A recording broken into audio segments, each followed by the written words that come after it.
Better? It's better. Better? Much better.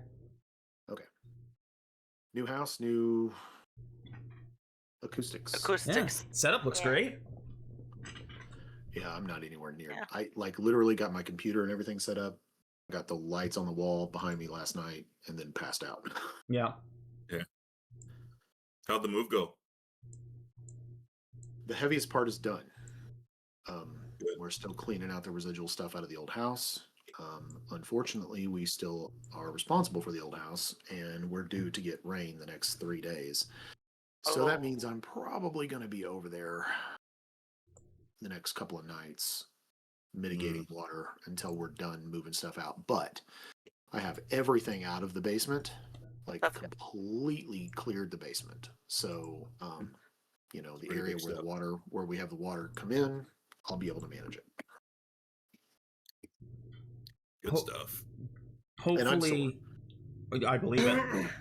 Hopefully, like just a light rainfall. Hopefully, it's nothing too heavy that will cause a flood.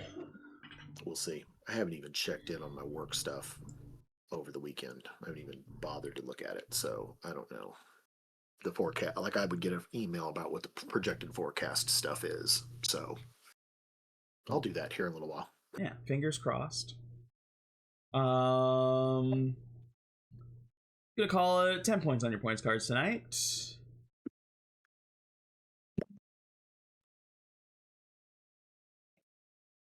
Is anybody spending points tonight? Not me. No. Loki's getting a grand charm. Loki's getting a grand charm. What, bro? Let's see if this still works. If it does, okay, give me a hot minute here. Is it just Loki getting a grand charm? I'll be getting my grand charm next session. Okay. I might get a couple small charms for each of my characters. Couple little ones? Okay. Yeah.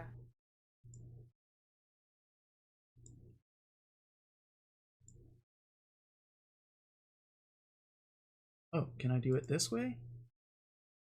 Oh, perfect.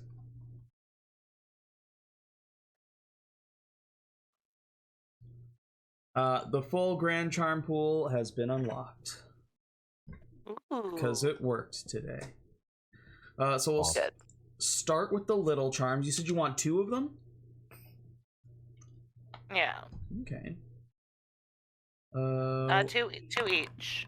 Two each. Okay, so those 2 are for JJ. Charm of the Acquisition and Stunning Charm.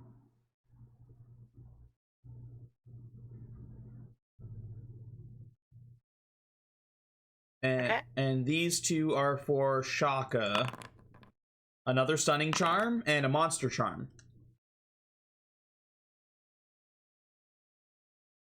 Can I get 2 of them as well? Want 2 little ones? Please. Okay, for you, Chubbs. Swiss Charmy Knife and another Swiss Charmy Knife.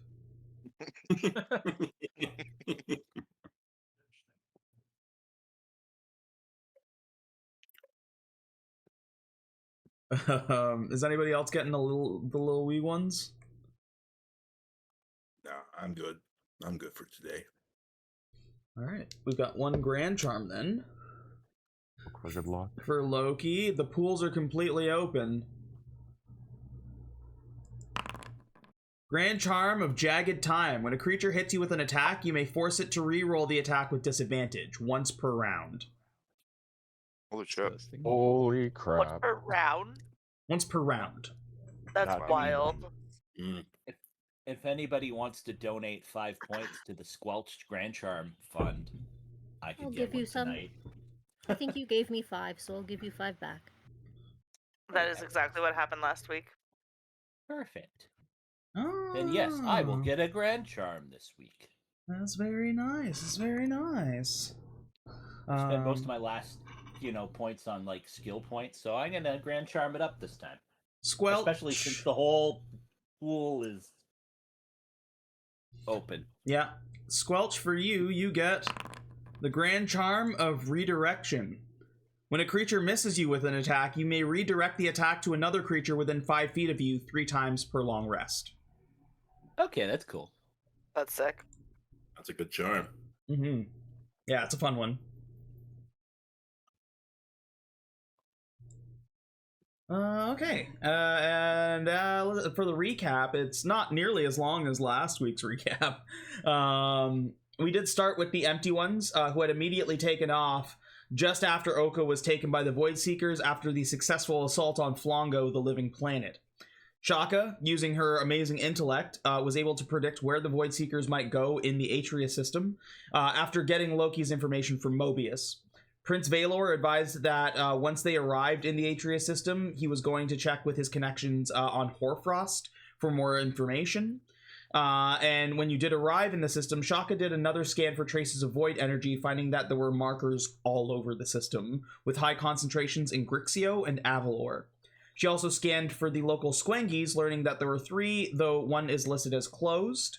And Chubbs used his Oracle Sight Grand Charm to ask if Grixio would lead him to the Void, receiving a yes in his mind. Meanwhile, the Prince crew, after finishing a much-needed rest, discovered that the Void signatures that they had been tracking had entered the star system. With a deep scan from Tabok, he was able to determine that it wasn't ships but people potentially aboard a ship. Expecting a potential skirmish as the signatures came closer to the planet, Tabok tried to hack the signal of the approaching signatures, finding that it was the Anathema heading towards them. Getting information on the crew manifest, he was able to determine that there were 2 more bodies than that, the amount that were registered. And with an understanding that the approaching ship might not know that there were stowaways aboard, he was able to hack and open communication with the Empty One's ship and warn them that the Void Seekers might be aboard. Tabok sent the message to the dashboard, prompting Vera to ask Chaka to come translate the message, or rather read it, because Vera can't read. And through that warning, Chaka was able to discover that Tabok had hacked their systems. While she was digging further, Chubbs did a sweep of the ship, finding 2 unique-looking Void Seekers aboard who introduced themselves as Star and Aria, the Void Princess Mobius had told them to find. She informed Chubbs that they were on the same side and that she intended to fight and stop her people from releasing the Void Mother. Chaka, now with a connected communication with Tabok, opened a video chat with the Crown Prince, informing them that they had found the Void signatures and that they were friendly. Both parties quickly determined that the others were friendly as well and decided to meet at Squengi's Sunview.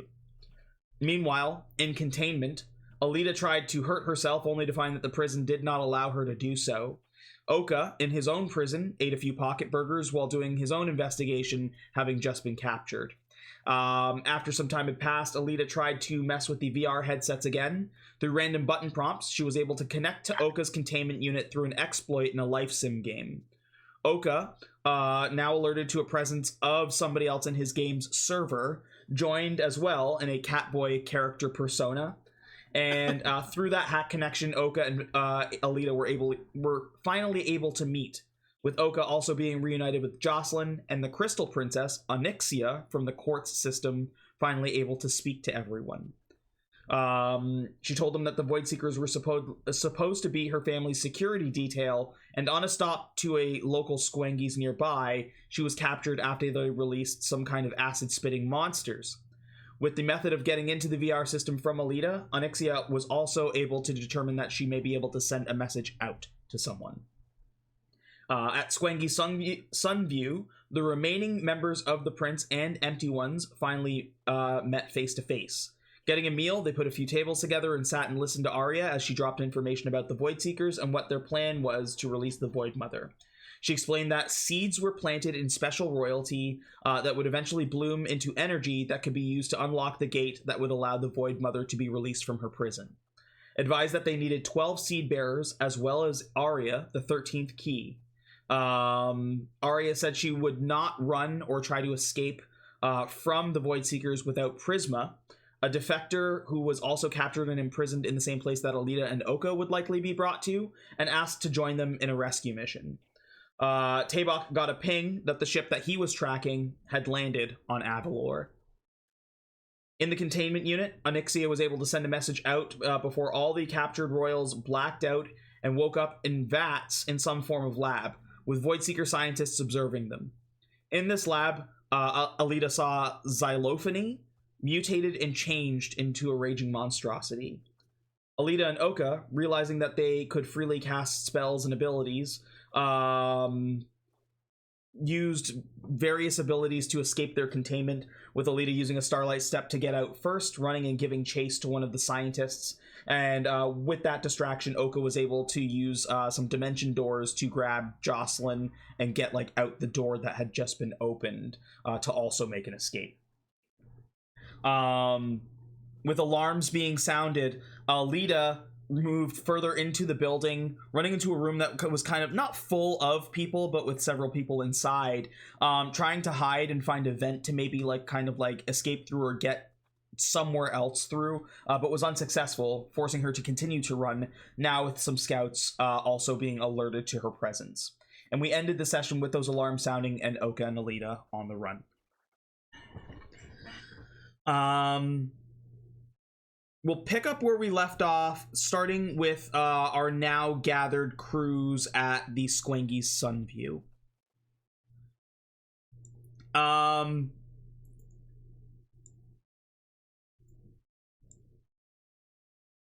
So you've kind of just had this big lore dump.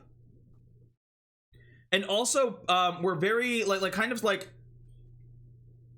Chubbs and I think Squelch as well were very on edge about these Void Seekers in front of them, still not really trusting them. Where are, like, I kind of want to know where everyone's at, but I specifically want to know where you two are at after getting the information from these two. Or I guess more specifically Arya. Star doesn't speak very much.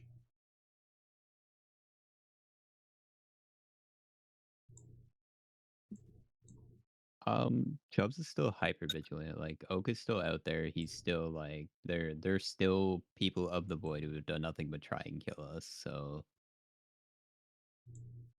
Chubbs is very much still on top of his game. Like he is as like prepared as he can be. Okay. Yeah, I'm still keeping a good eye on these two.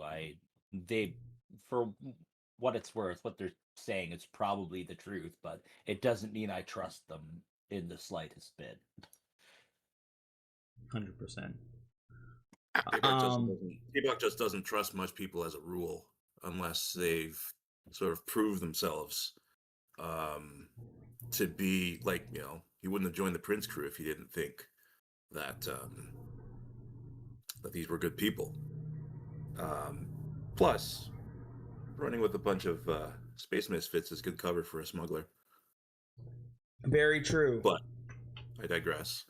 Tabok is, yeah, he's definitely feeling like trying to figure out what to do next, for sure. But also, yeah, not very trustful of the two Void Seekers. I guess not even just of the Void Seekers, but I'll ask, like, how do the teams feel about each other, having only just met like minutes ago? Oh, Tabok's already like, okay, these are good people. Okay, so Tabok very trusting. Not overly trusting, but he doesn't have a bad feeling about them. Okay.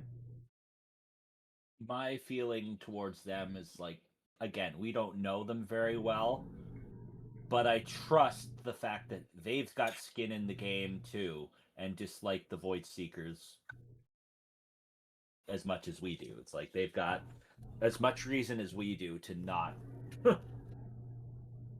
want the Void Seekers to get away with shit. So I'll trust that goal, even if I don't necessarily know the people well enough to trust them. Mm-hmm. I will trust that intention. For the Void Seekers, I think Chaka Khan, she did an insight check that she got their trustworthy reading from. She trusts her gut, but she also is a very smart person, so she knows to keep an eye out for any signs that her first instinct might be wrong. But she is overall trusting of them. Okay. JJ doesn't know if he can trust them or not, but he also thinks even if they're leading us into a trap, this is our best shot at finding my best friend Aelita. So he's willing to go with what they say anyways, but be prepared for it to be like an ambush of some sort. Just because he doesn't know if he can trust them, but he still thinks they're probably his best shot either way. As for the other teams, Chaka Khan, she thinks they're an interesting bunch and is curious about all of them, I think, but hasn't formed an immediate opinion. She's wanting to gather more information about them, but so far she's like, okay, they're clearly aligned with our interests at the very least. Yeah. For now. JJ thinks the other team is really cool. He's just like, look at these cool folks. Oh my god, this is like an action movie. I love this. He's also like, he doesn't know Chaka Khan as like her, but like he can recognize her star power as the flaming gay Cher and Madonna fan that he is. He's just like, this woman is this woman is amazing, and he's a little bit starstruck by Chaka, and thinks the whole team is just like, he's like, it feels like he's meeting like the Avengers of space. And I mean, JJ would also like, you would know who like Chaka Khan, the Earth Chaka musician, Khan is. Yeah. Yeah. Has Chaka introduced herself? I can't remember. Like if they've. I mean, you guys kind of just like shuffled in. I imagined there were generic introductions, but there was no actual verbal introductions. Okay. Yeah. If he heard. Okay. So. Yeah. If there have been no names, then he's probably not as like what, but maybe he, like I said, he can sense her star power and can be like, okay, this woman's awesome. She's glittery. She's she's effervescent. She's cool. And the whole big like team up group thing. It's like, this is just like that George Clooney movie. Yeah. Yeah. JJ is a cinephile, so he's definitely thinking like this is like the coolest thing he's ever done. Like it feels like Space Avengers. Lee, where do you I guess first, what would Neldor be doing while all of this is going on, and where is his headspace right now? Neldor's not really focusing on the other people at this moment. He thinks we're all wasting our time when there are things to be doing. He's like doing one of those movie montages of him like shadow boxing and doing push-ups, and he's ready. Okay. Let's go save my wife, guys. Need a montage. Montage. Tabok. While this was occurring, while this conversation was happening, you did get an alert that the ship that you had been tracking had landed on Avalor. Right. Do you tell anyone? Do you keep that to yourself for now? Like, what do you do with that information?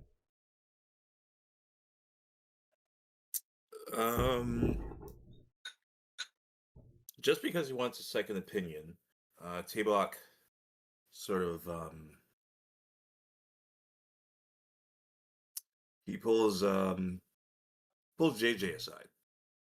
He says, "Hey man, that ship I was tracking, Yeah. it landed on Avalor." Avalor. And Like can you it's. think of any... Yeah. Can you think of any reason why they take it there? Oh gosh. I don't know.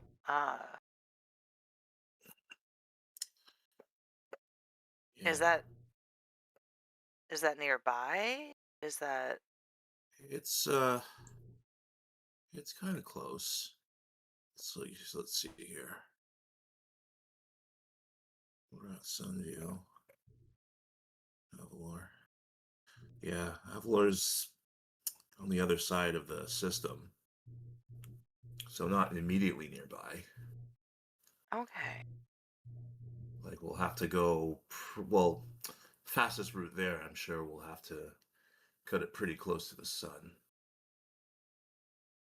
So unless we wait for a proper launch window so that we get that out of the equation.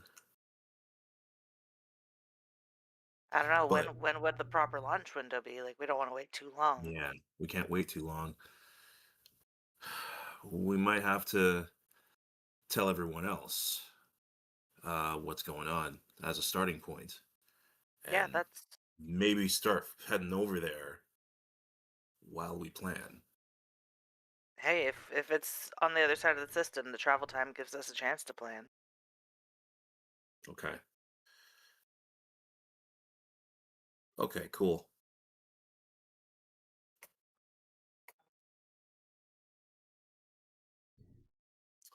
Hey, So yeah, besides, maybe Tabok. somebody over there might know about Avalor. Mm-hmm. Yeah. Okay. So at this point, Tabok decides to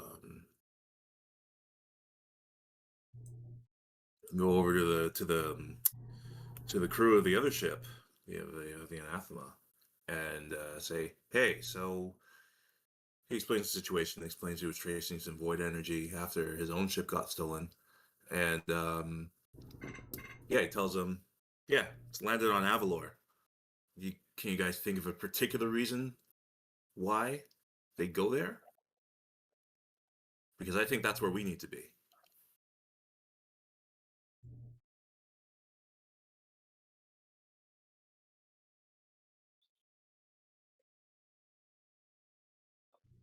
You're asking. Yeah, I'm asking the crew. Sorry.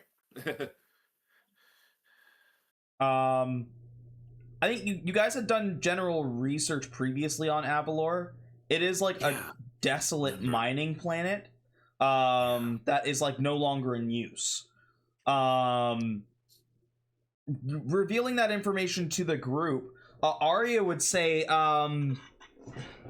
our labs, like the Void Seekers labs, that would be a perfect place to set one up. It's literally like it's a spaceship that's a spike that they drive into a space, and it becomes like their base of operations. If they're doing experiments, things like that, they would be doing it on a place like that. Okay. I think we need to start flying over there so we can and figure out a plan en route. We might not have much time.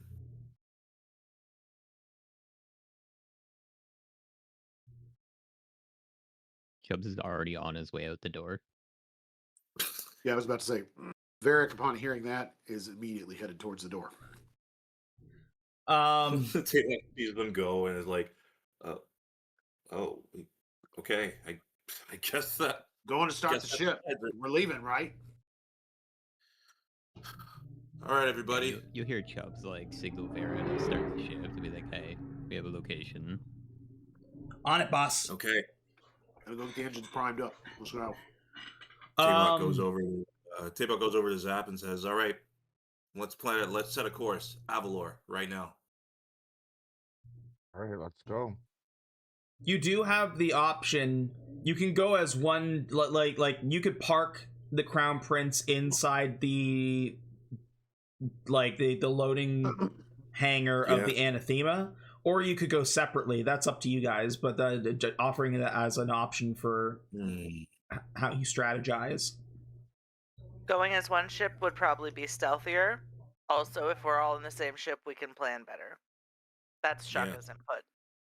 Yeah. Yeah, Yeah. I'm down for going all in one ship. All right. Okay. All right. So I guess The we're all heading majority towards was the one ship. Ships, and then eventually taking off so we can combine. I have a question. Yeah. Was Fyra able to get our food ready in time? Are we able to get it to go? I was just gonna say, as you guys are moving to leave, she already has it bagged up and ready for you. Beautiful. Fyra, you're the best. Thank you. Of course. If there's anything I can do to help, just let me know. That's the triple, right? Yep. It's like he just snatches the bag on the way out the door.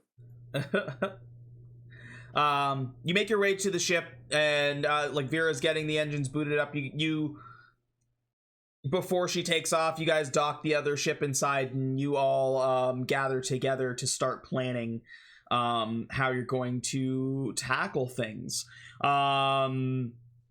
That brings us to our royalty, Aelita and Oka. I'm going to start with you, Aelita. You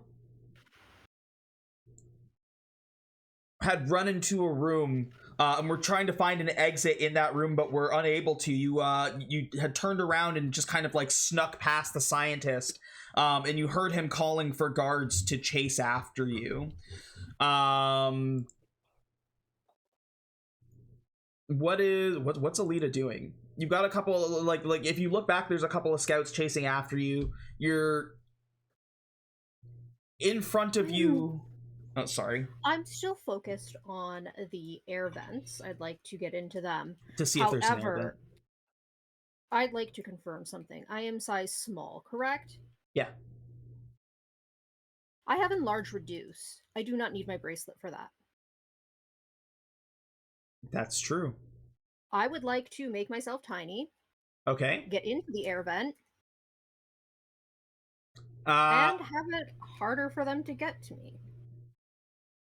Okay, go ahead and give me another survival check. I'm gonna get you to give it to me with advantage here. Okay.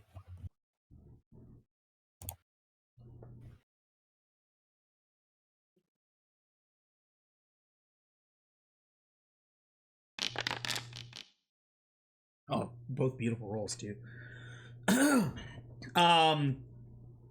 The tiny is enough. Before you even start looking for the vent, you shrink down to like a minuscule size and just like zip off, and you see that the guards run past where you transformed as you like float up and look around. And now looking up in a higher point, you see that there are what appear to be some kind of vents that normally wouldn't open or be able to, like, you wouldn't be able to pry them open, but at your size now you can actually just slip through, and you find yourself into a network of ventilation. Excellent. I don't have any rhyme or reason to go any specific place. I'm just a distraction. Okay. So while they're trying to find me, I'm just gonna kind of fly around in the air vents. Okay. And yeah. You look for something to break. Look for something to break. That okay. You flying through the vents, you come to like a crossroad. Like you come to, there's a split where you can go left or right. Left. Or left. You take the left path and fly past, like you're seeing, like as you're flying by, you're seeing the outside of of where the vents are, and looking down into the room that you fly by when you turn left, you see that there is, it almost looks like a ship hangar, there is a giant portal and there's a runway, and on that runway there are several ships. You see some that you recognize as like the Void Fighters, and then you see some that almost look like other ships that have been retrofitted. Like you see it's your team. You think you see Tabok's crab ship, but it's instead of like the black outer shell, it is like amethyst purple. Okay. And you also see like another like fighter ship that looks like, or like two small fighter ships that look like they've been retrofitted the same way. Yeah, I'm not too interested in the ships currently. I'm not someone that can fly, so I'd like to continue on and keep looking for something to break. Okay, you keep looking for something to break. I'm going to break away from you for a moment and go back to Oka and Jocelyn. You are inside the lab where there is one scientist that, as well as the Dragoon, that are trying to like run to catch you, but you have already teleported like outside the door. You see a corridor that goes down like a long hallway, and it looks like it splits off to several different rooms as well. Currently in this hallway, it doesn't seem like there's anyone around. You see like at the far end, you see like a couple people who run by, but it looks like they're running by chasing something else.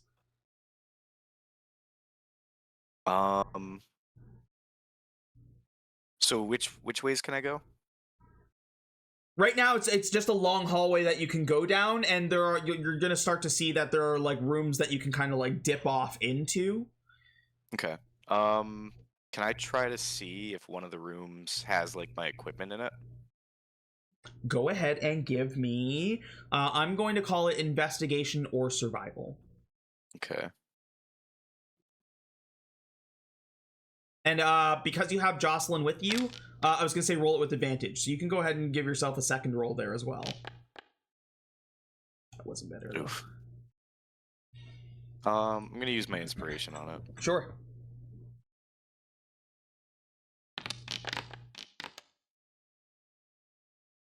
Woof. You keep running. You start peeking into rooms. Jocelyn is still in a daze from being woken up and being like teleported right out of the vat. And kind of like you're trying to rush ahead and peek into rooms as quickly as possible, but like she is dragging behind, and you'll like peek into a room and look to see if there's anything, and then look back and she's like 10 feet back. Like you have to run back to grab her to keep going. So you're only able to search like one or two rooms, and you don't find anything that looks like somewhere where your equipment would be contained. Okay.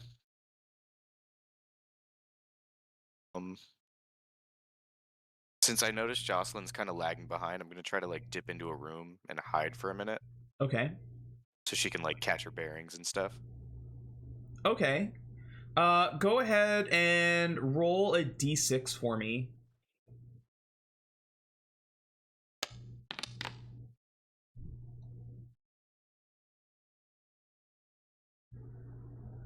Okay.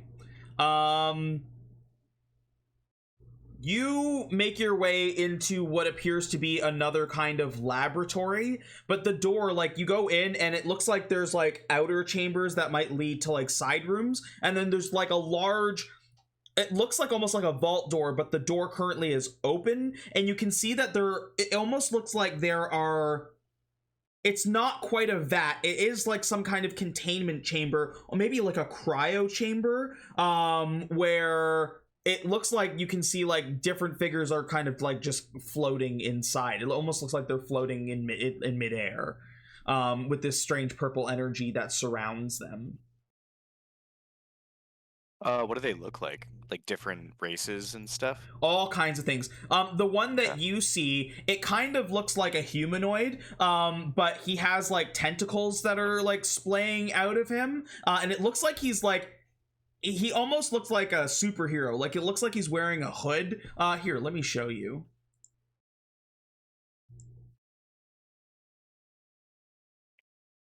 Oh my god.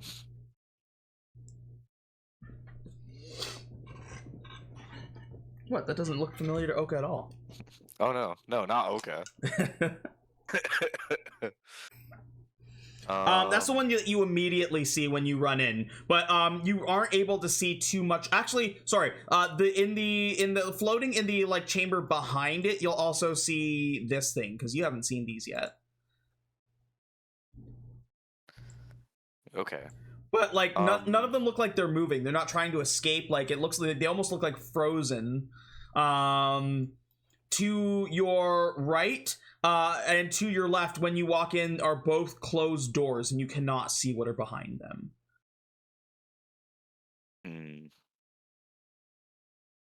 Okay. I'm gonna go with the right door. The right door? Yes. You run into the right door and you can see that it looks to be like a monitoring station. You can see that there are several of these figures that you see the one that you saw in the vat, like the first one, the humanoid one. You see that it maybe like a troll on another screen. You see what appears to be some kind of elf on another screen, and it looks like they have like their stats as well, like their heart rate and things like that on the screen underneath them. And there is one Voidseeker scout that is sitting at the desk and like tapping away at the keyboard. Looks like he's taking notes. He turns and looks and sees both of you. Goes, "Hey!"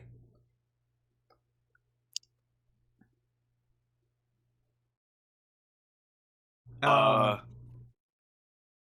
was just trying to find the bathroom. Do you stay and try to take him down, or do you run? You've been spotted. That's tough. I mean, I can't do much without my sword.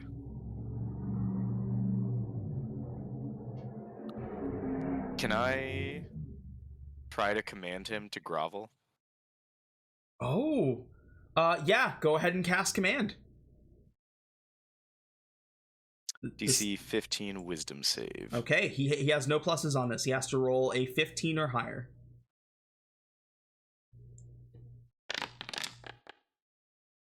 Yes. That is a 9. He immediately like falls to his knees. It's like, what the fuck? And as he does, what do you do? I take Jocelyn and run to the other door. You take Jocelyn and run to the other door? Yeah. Okay, so these cryo chambers, does it look like if I just smashed one open, the thing would like revive inside of it? Give me a science check.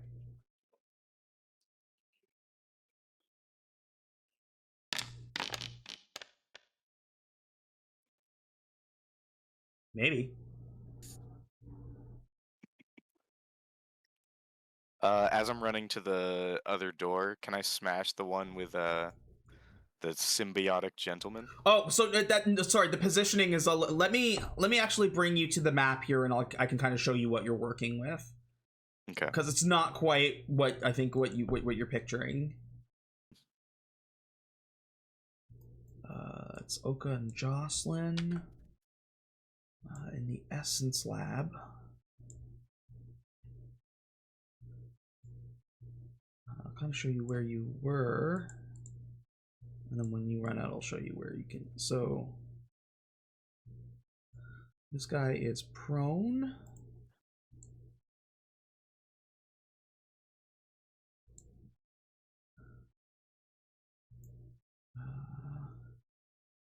I just need to drag you to the scene.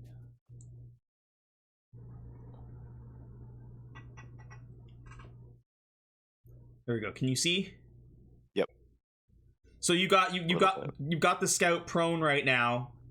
Mm-hmm. You and Jocelyn start to. Oh, not that guy. I don't need him. He falls to his knees, and you both run out this way. And that's where you can see, kind of see like into the space there. Okay, gotcha. I know it shows like the full space, but you can see like this side of things here. Yep. Okay, I'm gonna run in there. You're gonna run in there? What about Jocelyn? Are you taking her with you? Yeah. Okay. You run with Jocelyn, like just rush into the lab. You see that there is one scientist that appears to be observing like a small creature and writing some or taking some notes on a data pad. You see on the far side, there appears to be a scientist that is observing what appears to be another void seeker in some kind of chamber, and it almost looks like it almost seems like it's connected with these other tanks, like maybe they're taking something and putting it into the void seeker. As you rush in there, you are definitely like you're noticed now. So I'm going to take a moment to go back to Aelita. Aelita, you are continuing to traverse through to try and find something to break. You come to another fork that it goes either left, continues forward, or goes right. Left. Left?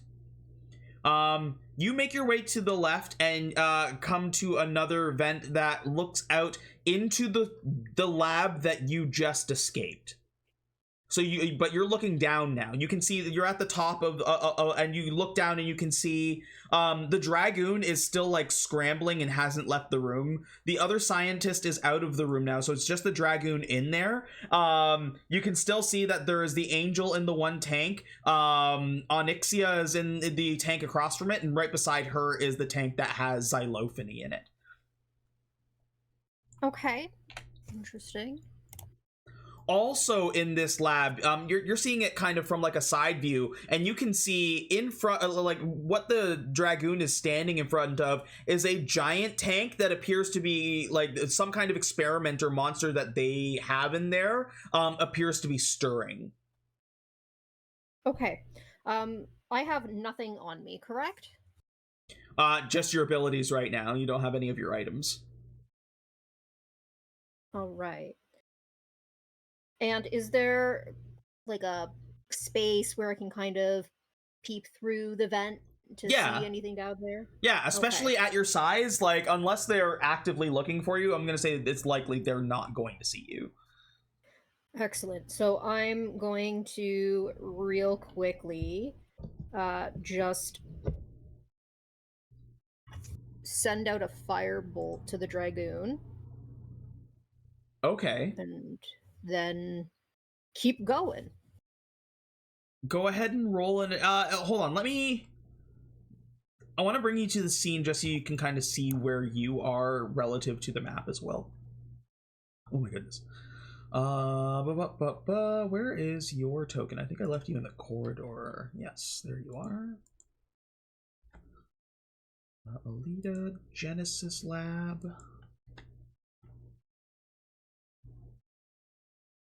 Like on this side.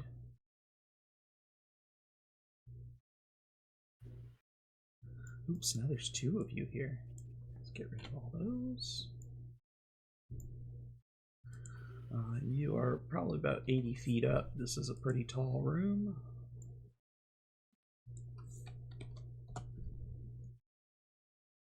Where are you? Pull to scene.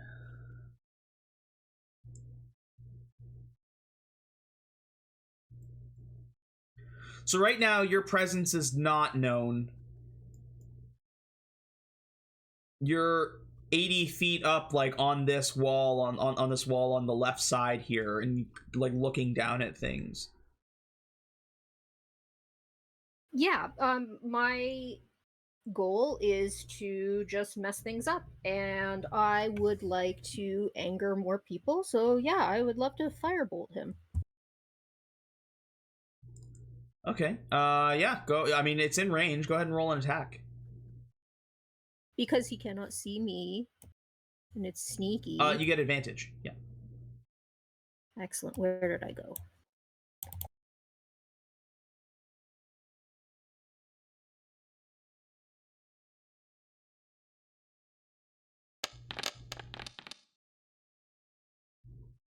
$21 is a hit. Go ahead and roll some damage for me.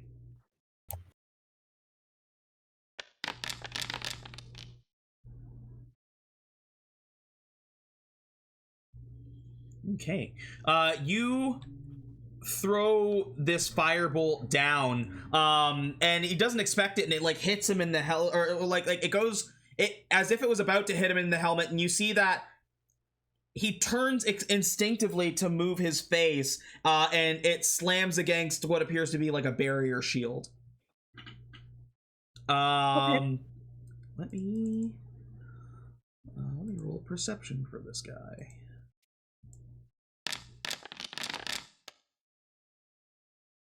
Oh yeah. He looks up and from the direction of where the shot came from, and he sees you at the vent. Great, and I keep going. Keep going. Onward, forward. Like you're flying back into the vent? Yeah. Okay, so you move back into the vent and start moving away from there. Mm-hmm. Okay. Oka. Back in the Essence Lab. You have run into this room. You see that there are all kinds of things that are contained in different vats. There is a larger monster in the center of the room here. You see that elf on the left side, along with the little runner here, and the humanoid. On the right side, there's a little thing. There's another one of those runners, and then you can see on the very top left area there is a what appears to be like an ice troll.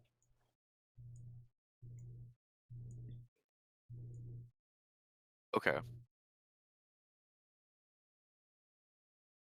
I'm gonna try to open this pod to my left.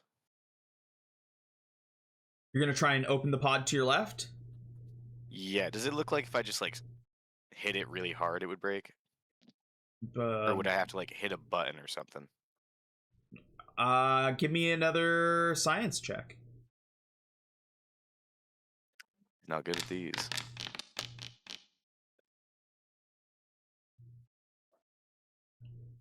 Even on a 12, I'd say these things look like they're built pretty tough. Okay.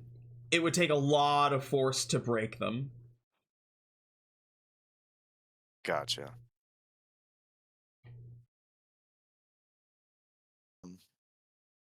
Justin's like, what are we doing in here? We gotta get out of here. Right, yeah, yeah, we're just gonna try to run out. You're not gonna try and get him, get the thing out of there? I really want to. Guard the door real quick. I'm gonna try to open this thing. Give us a little distraction or something.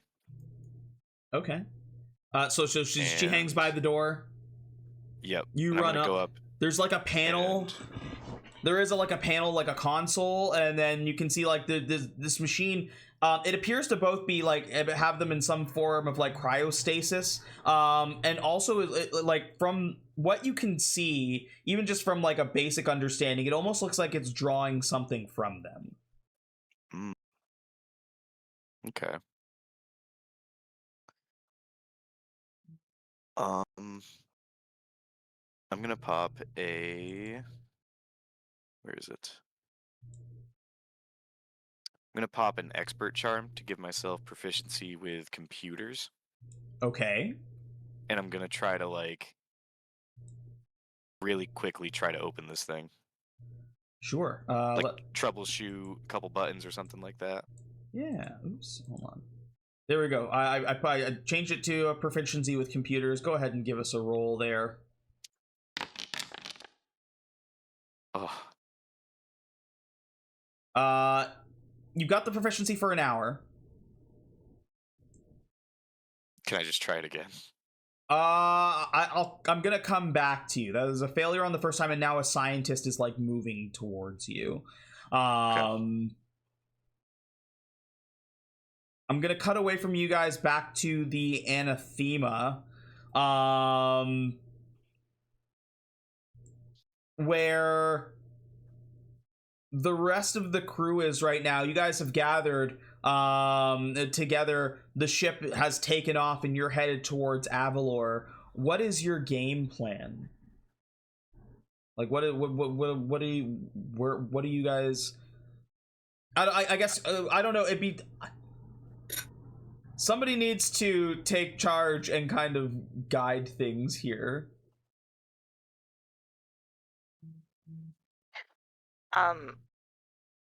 Chaka's gonna suggest going in as stealthily as possible. I don't know if the ship has any cloaking abilities at all, but if it does, we should use them.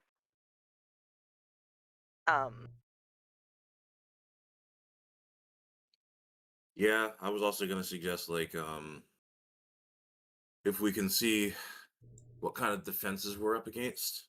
Like they might have some sort of like planetary defense system, or at least something that'll like get rid of anybody who tries to fly in and fly a bit too close.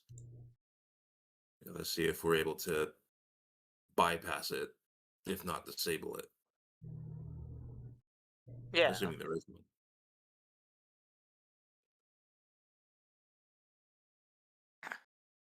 I think we get close enough for a scan and see what we're dealing with, and proceed from there.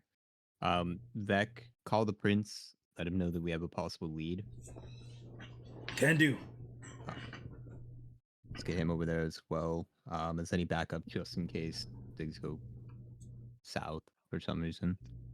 Good call. But let's get arranged for a scan. We'll see what we're up against. Tabok, you're good with computers, so we'll get you on the scans. Scan whatever you can for any. I mean, you could tell they were here. Can you tell where they are on the planet?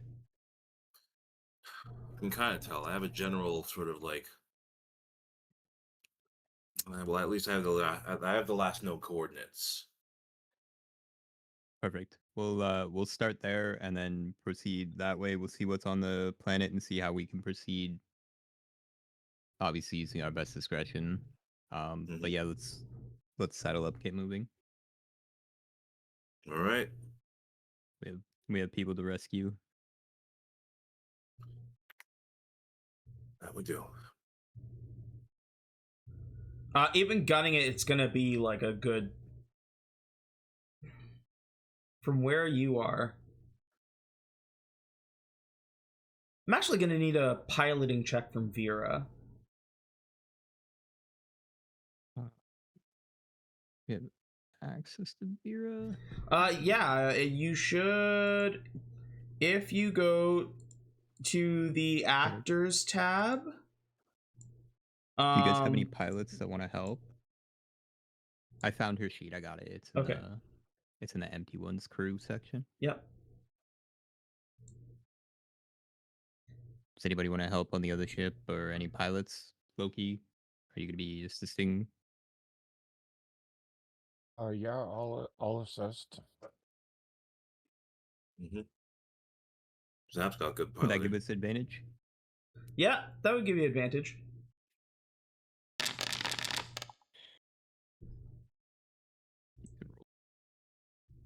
21. 21's pretty good.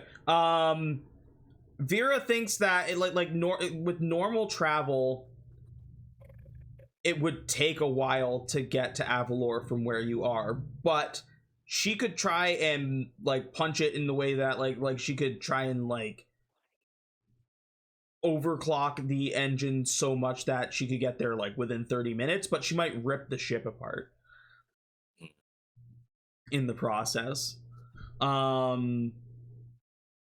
We'll probably make her make another roll before we arrive, but for now she's you feel the ship just like pull, and if anybody has a motion sickness, it kicks in now. Like the ship you can feel the ship going way faster than it should be. So, try and find a good mix between the two. I don't want you to tear the ship apart. This is our escape plan. So, and we just got it. It's brand new. Like, don't go too crazy with it. Just try and kick us up a little bit. Yeah. So like, obviously not the half-hour arrival, because I don't want to risk it. Okay. Aye. And then, yeah, just get us into orbit as quick as you can. We'll start getting the Tabok scan the surrounding space and see if you can triangulate where they are. Tabok, you probably wouldn't have to wait to get too close to the planet to start scanning. No. I wouldn't have to. Give me a computers check.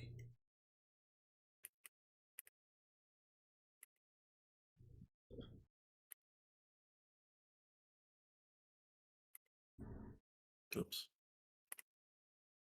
Can Chaka Khan help with that? Absolutely. Give advantage. Go with advantage then? Yep. Cool. The two geniuses put their heads together.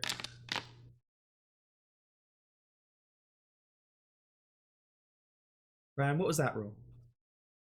That was just me rolling for my experimental elixir for the day. Let's see. Alchemy shenanigans.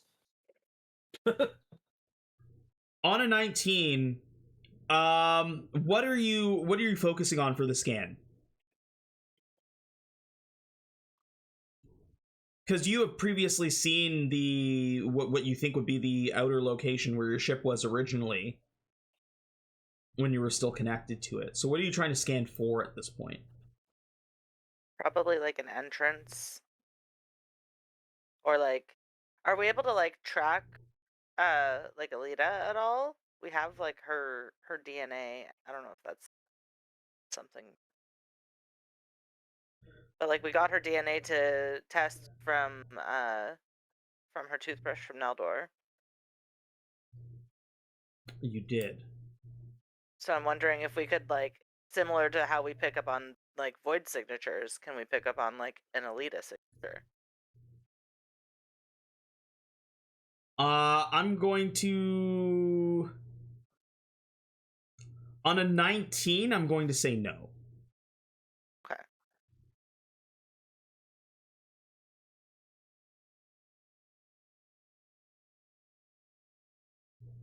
Maybe they need someone more versed in, DNA to tweak the scan properly. Maybe Squelch should do it.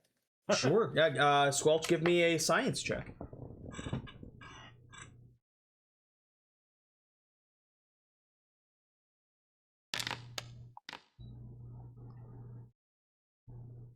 With a 25, you are able to tweak those scans. And now you are able to, with the scan, get a visual using nearby satellites from the, what's it called? Songo Station. You're able to move and manipulate the satellites so that you can zoom in and kind of get like you get a view first of the surface like that, where you saw you saw the entrance of this laboratory, this setup. Focusing on that void signature, Aelita's void signature, you can see that it is on the planet, in the building, and it is moving around.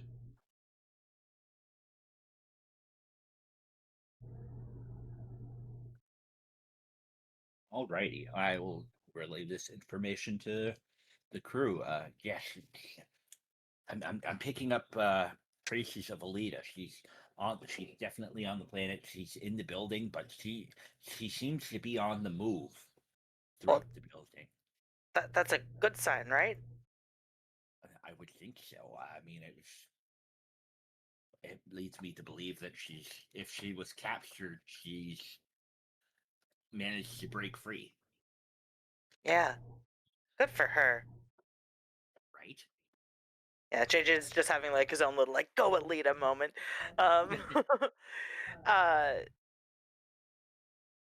Okay, can you tell like where in the building she is?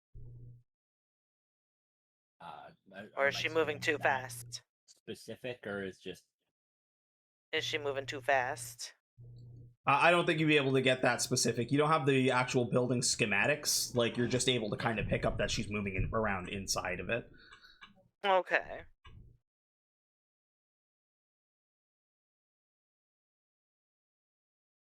So you've got a scan. You know she's in the building. Is anybody doing anything else? Were we able to see like an entrance to the building, or like any possible stealthy ways we could get into the building? I don't know about stealthy ways, but you would see the entrance, and it's one that that the Prince crew has seen before when the crab the crab was outside of it. Hold on, let me see. I'm gonna put it in the Discord chat rather than like pull everybody to it.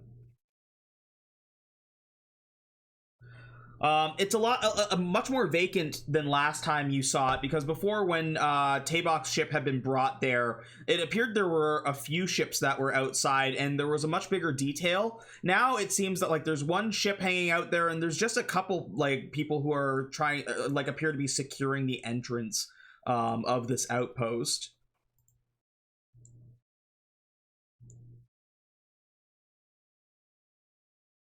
And I will say, for those inside, Aelita and Oka, you are noticing, like, you've both come across their forces before, and it seems like it's a skeleton crew here. You're not, like, you're running into, like, 2 or 3 people here or there. And it seems like it's scientists and, like, higher up, like more, the more powerful folk are here, whereas, like, all the assassins and hunters and most of the scouts don't appear to be around. SOS the Prince.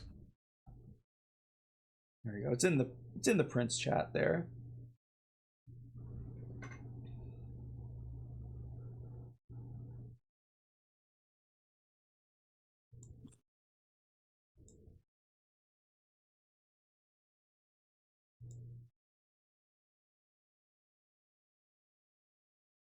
There is only one visible entrance though.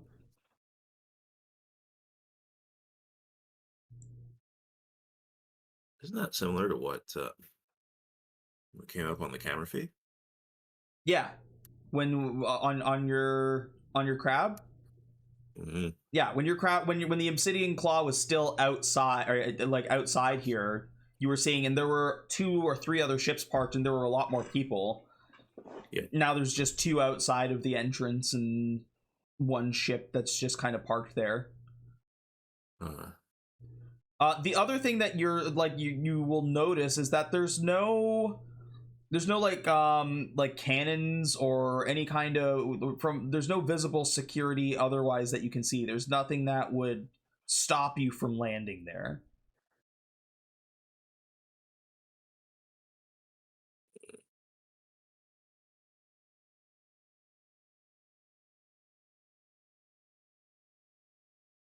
Mm.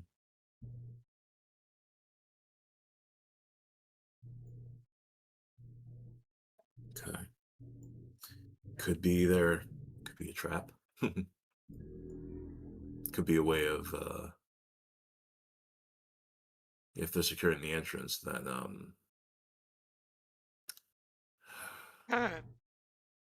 Squelch, they've can got you some use kind of- your bomb scanner?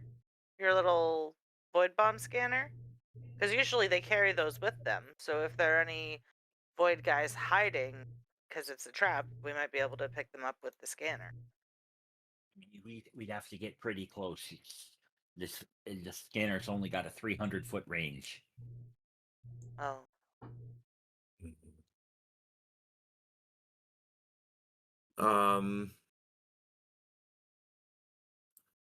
Do any of our void friends sense anything?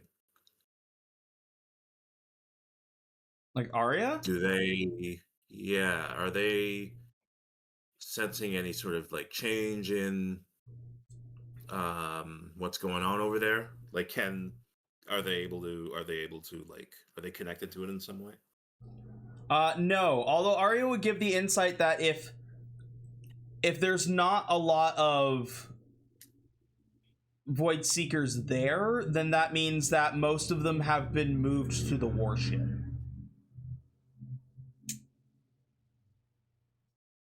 Warship? The warship, yeah. There's a central warship. That's where my mother is, and that's where most of the forces are deployed from. There's usually in outposts like this, there is a portal room where they can send ships through. So that's what they're doing with all of them. Not even in the fleet.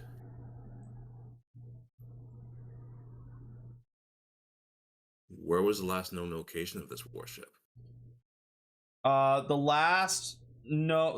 I escaped from the warship, it was in the Athena system.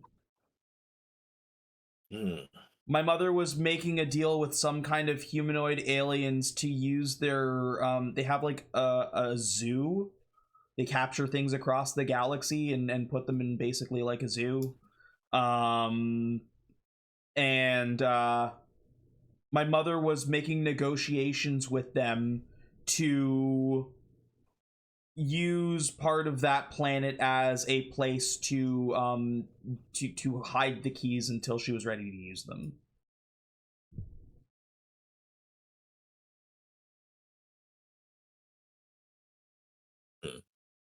It's what pushed me to run, because she was talking like I caught her talking about putting me in some kind of prison on display.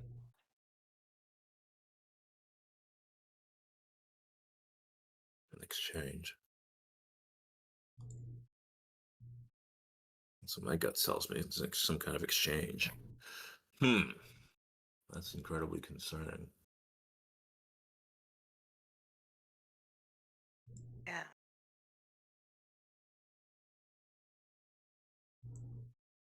I can also give you the name of the planet. Just give me a hot second here, because I gotta open up the map. I can open it up in here too. Athena system. The planet. So the zoo is kind of like the planet's moon, but it's been terraformed to be habitable for most species, and it is called Specimen Prime, and that is the moon of the planet Titan 5. Titan V.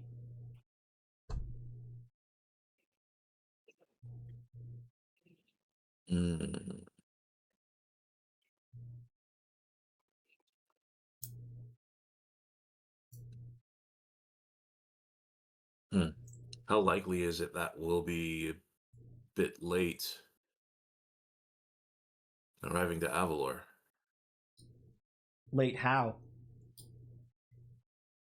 Will they be gone by the time we get there? I don't know. I mean, the lab will probably still be there, and if they're keeping people there, they're preparing. That's why I said, like, if your friends were captured, they were brought there to prepare them to bring them to Specimen Prime. Specimen. And again, it seems like the sensor readings I'm getting from Aelita is she's moving throughout the building there. So, at the very least, if they're planning on moving on, they would have to recapture her first. So that does buy us some extra time.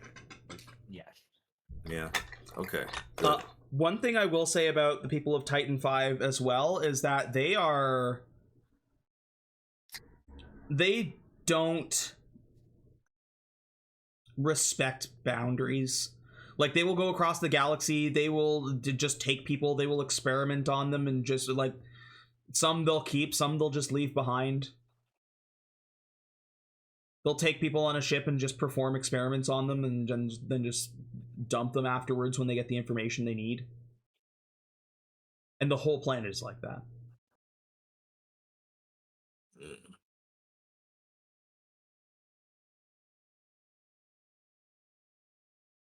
I like them. Well,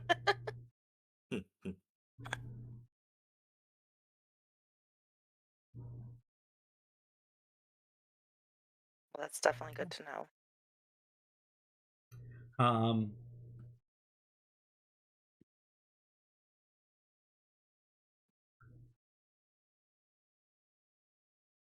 JJ. Mm-hmm. Some things are starting to click for you. Do you remember when Tabok found information about your prober? Do you remember where it was from? Where he said it originated? Oh, let me check my notes. I have that saved somewhere. Hold on.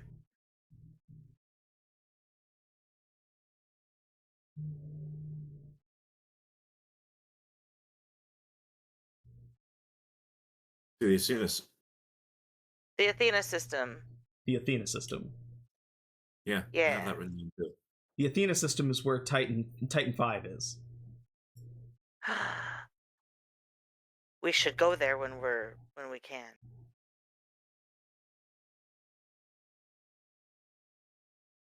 Wait a second. They'll just go places and take people and experiment on them, you said? Yeah, sometimes they'll keep them for specimen prime, sometimes they'll keep them for experiments, or sometimes they'll just release them back to their homes after they're done with them. Oh. Oh, JJ. No, that can't be what it was. It was love, I know that much. It wasn't just a one probe stand? No, I was missing for like a week at least, I was told. JJ, I hate to be that guy, but I don't know if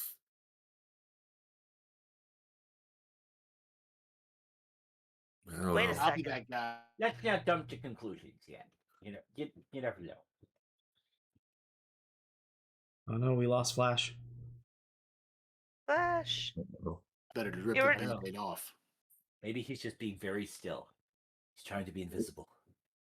Flash, we didn't hear what you said. Your sentence started and then you froze. You froze. Oh, well, I said, I'm gonna be that guy. I don't think it was love. I hate to break it to you, but I don't think it was love.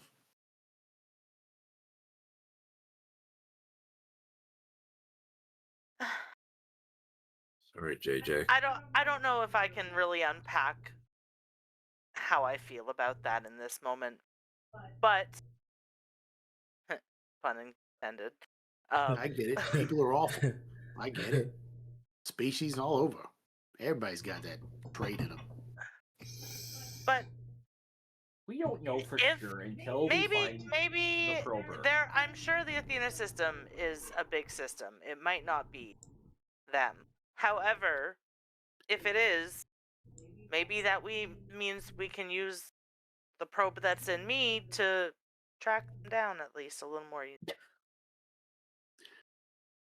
Nelder would definitely interject during this conversation and be like, JJ, we love you. Aelita especially loves you. Now is not the time to talk about your probe. We need to be planning. Yeah, but that's what I was saying. Like, we can use the probe to track them down if it is from them. Yeah, but that's a different system than the ship that they're at. Or a different location than the ship. He wants to focus on the ship right now and focus on that later. Okay. That's fair, Neldor. Sorry. Yeah, we gotta get Aelita first. And priority. Sorry, what was your guy's name? Mocha something? I'm sorry. What was his name? Just Oka. Oka. Okay. All right. Yeah, we should get Oka too.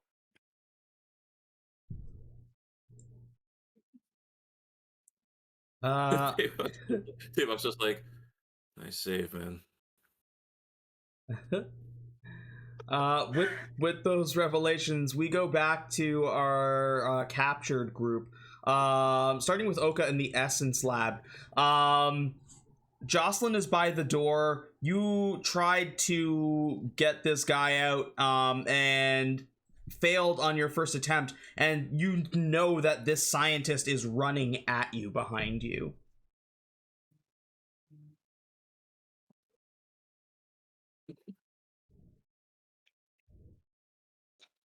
I'm gonna try to open it again. Okay. And that would be my action. Yeah, go ahead. Give me a computers check. Lord. Okay. Yeah, you go to hit the button for like you go to type in on the console again, see if you can get him out. And this system is very strange, and you're having a hard time figuring it out. He gets to you. I need you to he's gonna roll a science. I need you to roll an acrobatics or an athletics. Oh, Flash froze again. Oh.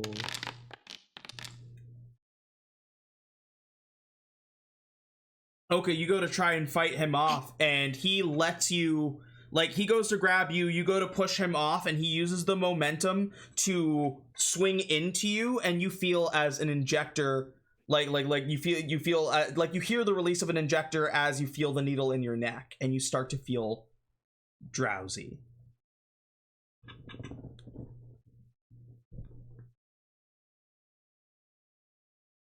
You're not quite passed out yet. Is there anything else that you are doing before you do, though?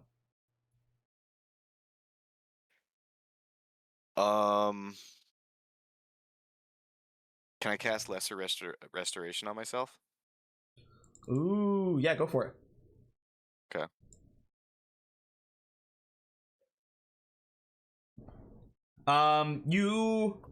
He hits you with the injector, and as he does and you start to feel it take effect, you kind of shove him off and cast Lesser Restoration on yourself. And you feel a bit dizzy still, but you no longer feel like you're going to like just completely collapse. Would I still have a bonus action? Yep. Okay. I'm going to cast Spiritual Weapon into a greatsword that I'm going to wield with my hands. Okay. Cool. I thought so. Yeah, you cast a spiritual weapon, and this great sword just like appears in your hand that you just grip the handle of.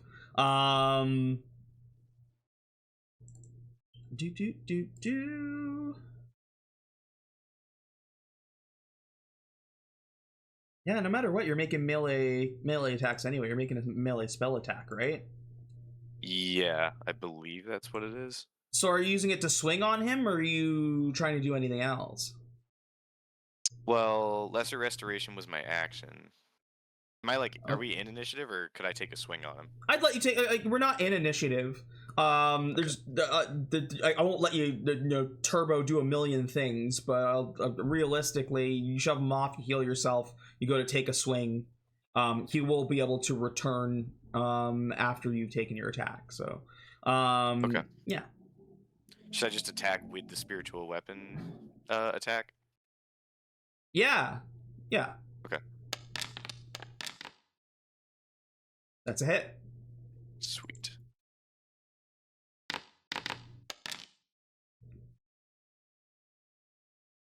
Six. You pull out your sword and slash him, and it glances against what appears to be a personal energy barrier. Okay. And from my knowledge, would I know if that's like I have to hit a certain threshold of damage to damage it, or if the damage is just...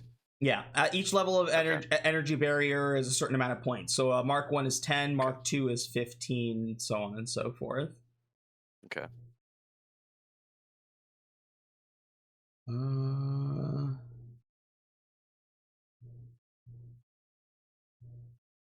He's not going to use that yet. So I think he's just going to... He's going to, like, grab onto your collar and, like, feed you a couple shots. This guy's wild.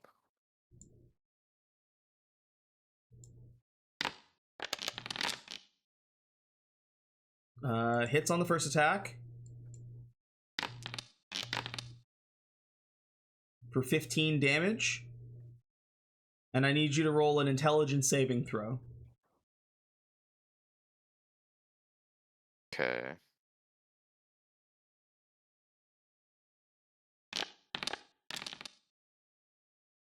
My god, my rolls are so dog shit today. He's gonna punch you again. Great.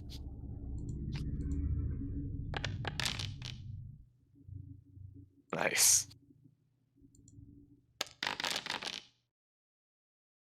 It's another 22 damage. As just like you swing this elemental sword at him and he just grabs you, he goes, ah, ah, and just starts punching you in the face. Wow, that really fucked me up. Oh. We're gonna come back to you. Aelita. Okay. You are still flying around the vents.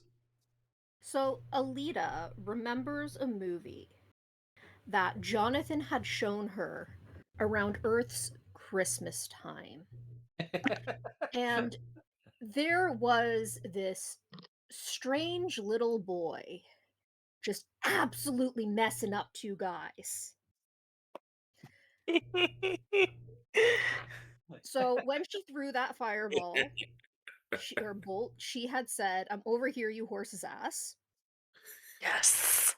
And now she is looking for anything in which she can set stupid traps. She's looking for bombs, something gooey, something hard, anything that she can finagle an injury of some sorts. Okay. Go ahead and give me an investigation or survival with advantage. As you're like traveling the vent network again.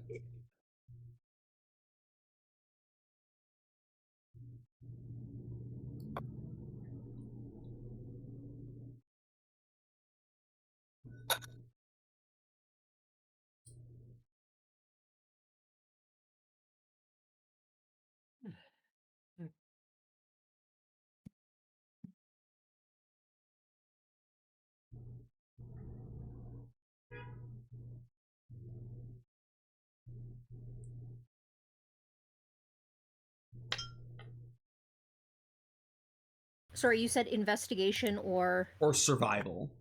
Survival? Okay.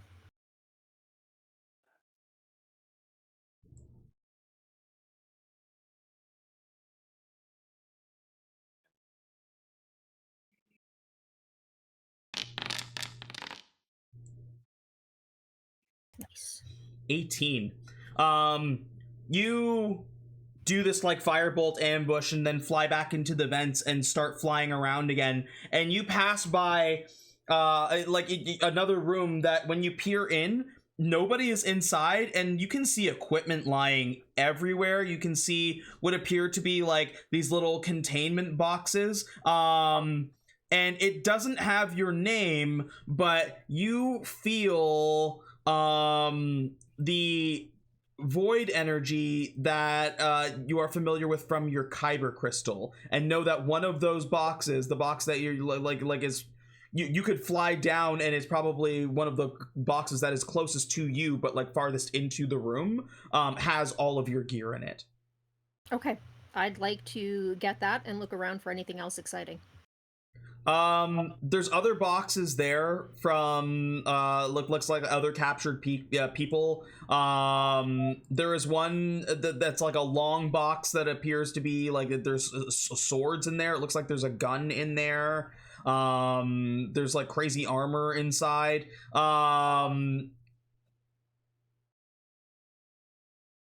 What else did... Let me see what Jocelyn had as well. She didn't have much stuff, so her gun would just be somewhere. And you would probably find some of like their equipment. It's their armory as well. So you would find like blink daggers. You would find maybe some bombs. Yeah, I'd like to look for bombs. Anything slippery.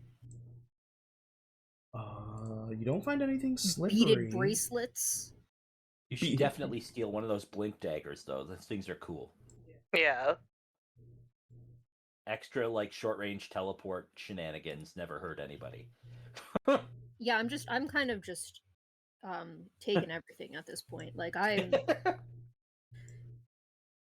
Well, there's only so much you can take. You don't have infinite amount of space, but you can at least carry your gear and like a couple extra things. Absolutely. I'm mostly looking for like bombs and things that I don't really have to know how to use very well. You rolled pretty good. Bombs.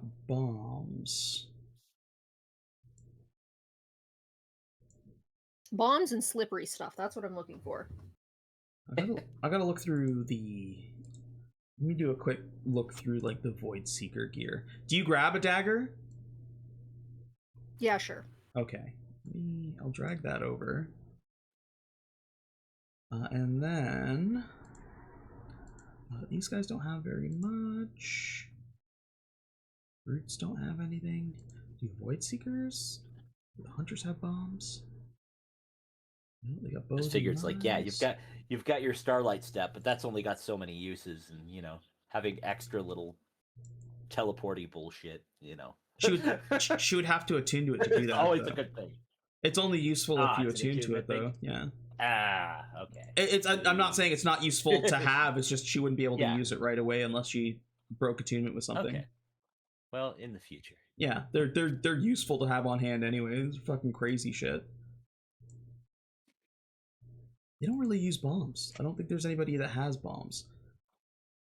You're looking through. I'm gonna say, yeah, you find a couple of these. You find two of these stasis grenades.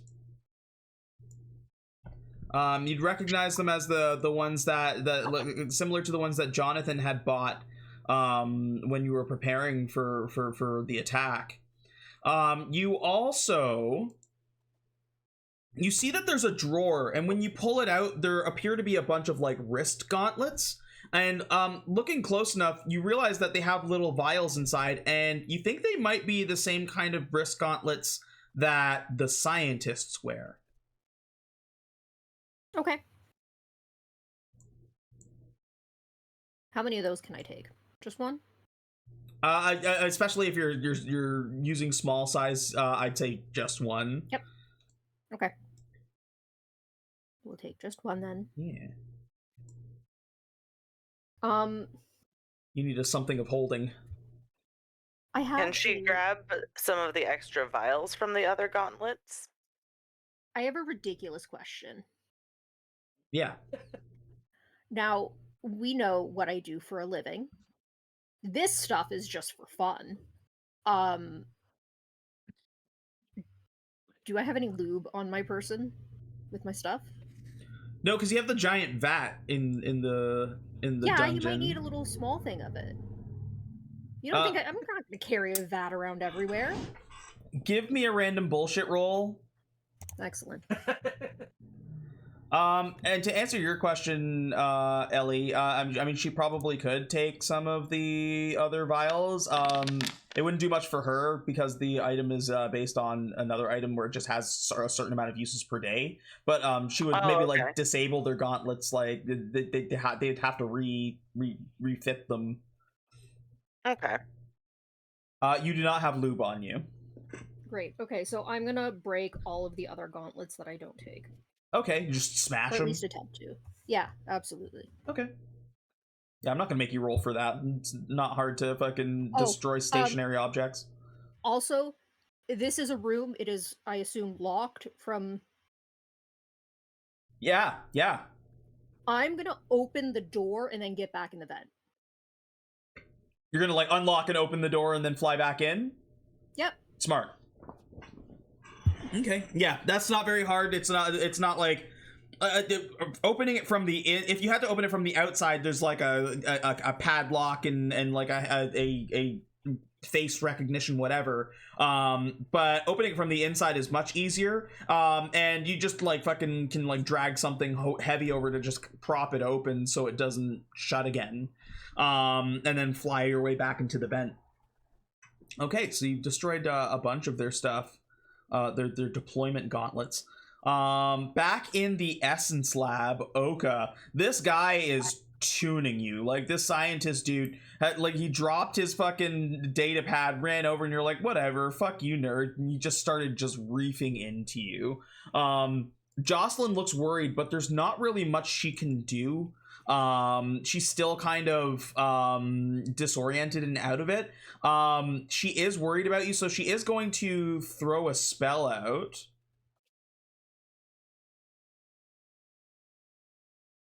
I need to roll something for her. Give me a second here. Arcana. She's not going to throw a spell out. Watch as she raises her hand to try, and it and then like holds her head for a second before she throws out just like a little frost blast. I think. No, this is reach 5 feet. That's what she's going to do then. She's going to run up to try and help you. Yeah. Okay.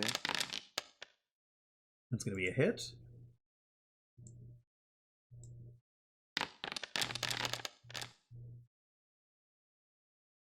So she hits him for 19, knocking out... You watch as she knocks like through his shield. He like is tuning into you. She runs up, and you see that she makes a fist, but it looks like it starts to get cold, like almost like her hand is freezing even more. And it's almost like the ice that forms on the outside of her hand shatters as she punches through the energy barrier and like right into his mask. Fuck yeah. Hell yeah. So he's like knocked out now? No. Oh. She just managed to damage him. But she like backs up a little bit as well, as he's kind of like, he stumbles a little bit. He can't take reactions for whatever happens here for this round. What are you doing?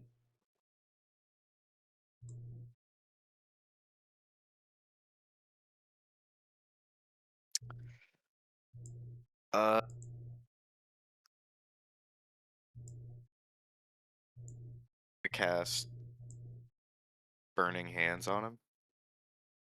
You're still all right? No, wait. No, I don't let me dissuade you. I just that's... No, I got a lot of ideas right now. It's hard to pick one. Can I use my steed charm? Your steed charm? Yeah. To summon a mechanical horse? Yeah, I was thinking more of like a cool space skateboard. Cool space skateboard? Sure. And can I like grab Jocelyn and try to get away on this thing? Sure, yeah. Okay. What's the speed of a horse? Is it 60?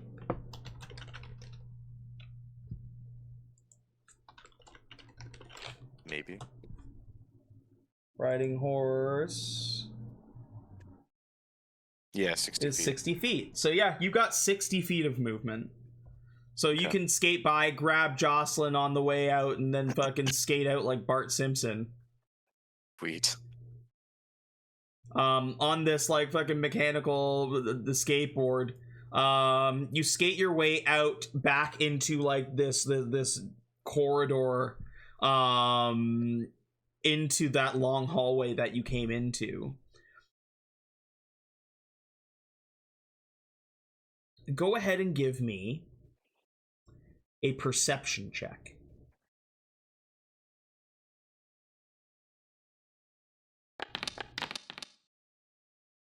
Wow. You have Jocelyn. Give me advantage.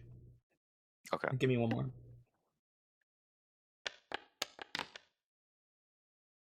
Yeah, 13. I'll give it to you. You hear from further down the hallway, a sound that's kind of like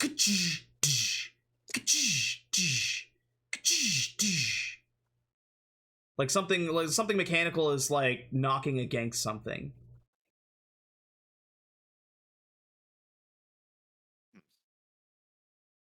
Like is it knocking against like a door maybe? Oh. Well, I guess I'll go towards the sound. You go towards the sound. The sound is what appears to be a mechanical door that is trying to shut, but there is something in its way when it's trying to close fully. Looks like something heavy, like a heavy box or something, is keeping it open. Okay.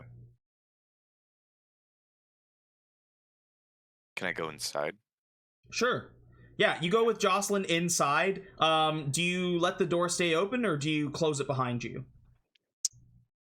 I think I would close it behind me to try to hide. Yeah. You do you kick the box out or do you pull it in? Pull it in. You pull the box in behind you with Jocelyn. The door shuts and locks, and you are inside the armory. You can see that there's all kinds of weapons all over the place, and you see that there's a drawer pulled open with what appears to be a bunch of gauntlets that are smashed up, like there's broken glass all over the place. And then you see there is one open box that is empty, and there is another open box, and you can see that your sword is like peeking out of it, like glowing. Okay, I immediately grab all of my gear. Yeah. You run, get geared up. Jocelyn grabs her gun and like whatever gear she had. And you have a moment to kind of take a breath here as like nobody, you don't hear anybody coming. And the door, is locked right now. So you're able to kind of gear up and get your stuff back. Are you doing anything else in this room? Yeah, I'm gonna slam a couple healing injectors. Okay. Jocelyn will help you. Like you'll open up as you're filling your pack, you grab a healing injector, she'll grab the other one, and like you just double hit you at the same time. Perfect. She's really the perfect wife. As those injectors are starting to hit your bloodstream, you have been fighting the addiction of healing injectors for a while. For the amount you guys are injecting and hitting two at once, you get that rush in your blood, like, oh shit, like let's go. And no, I guess that's it. Okay. Aelita, back in the vents, you've got your stuff now. Are you still trying to find like just try to hit it like a random spot, or are you going back to any of the spots you were before? Right now I'm gonna keep looking around, see if there's anything interesting. Continue to try and distract when I can, but I'm mostly just looking around her rooms to see if there's anything that sticks out to me. You found the Genesis lab, you found the portal room. Go ahead and roll a d4 for me. Okay.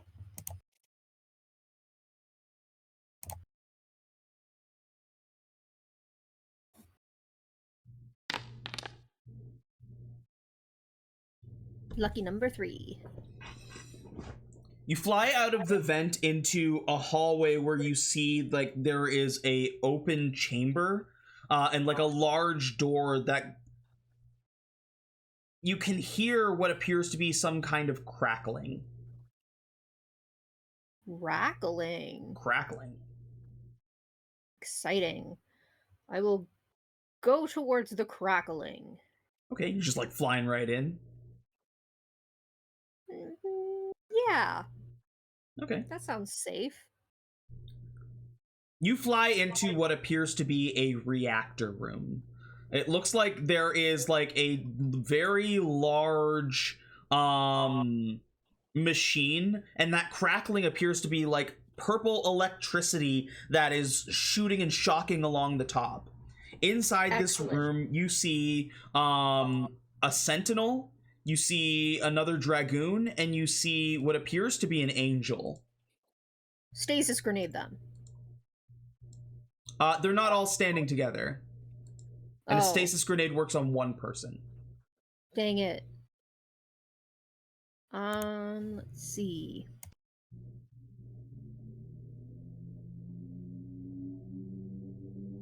Fly out of there for now. Fly out of there for now? Yeah. Okay. Let's go back. I think the portal is calling to Aelita. Aelita wants to go poke the portal. Okay. You go to start flying back to the portal room, and you fly by the armory, and you see that the door is closed again.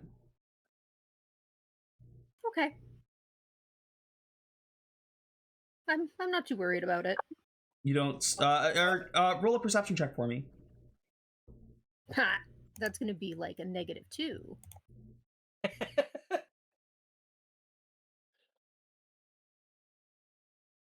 Oh no, sorry, I don't get a -2 for perception. I get a +0.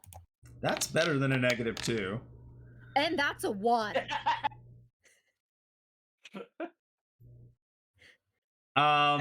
You don't hear a damn thing, and No, I don't. care to hear a damn thing. You just keep on flying to the portal room. I probably don't even realize that is the armory, because I didn't see it from the outside. Aelita having an attention span? Nah. Yeah, you fly on by and head back to the portal room. And as you do, we will go back to the crew of the Anathema.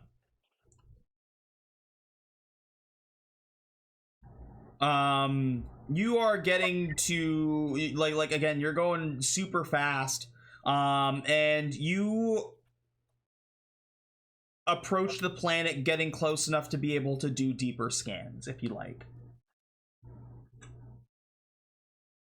Yeah, let's do that.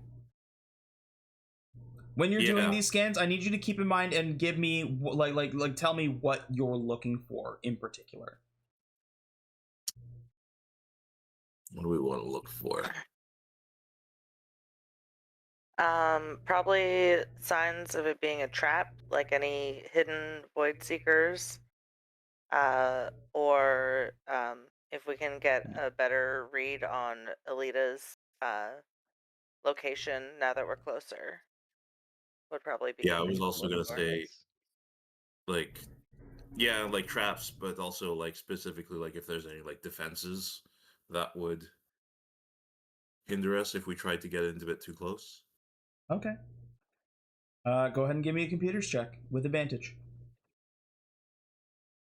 I'd say blueprints would be good too if you can get like defenses with blueprints on it. Yeah. Yeah. Okay. If you're trying to get both, the DC is going to be higher. All right, just do defenses for now. Yeah. Okay. Well, that's more Getting important to it for now. Yeah, To see if they even have anything. With advantage. With advantage.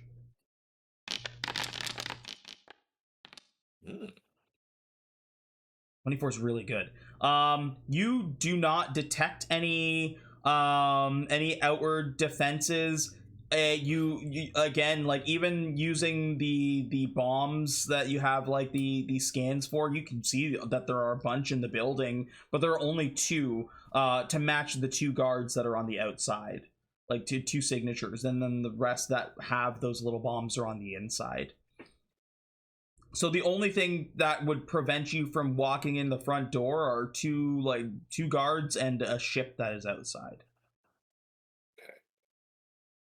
What defenses lie inside is a whole different story. Yeah. So whatever it is, obviously, like what that says is basically like, yeah, you can try to get in. You know, you might even succeed, but you're not getting far. Maybe.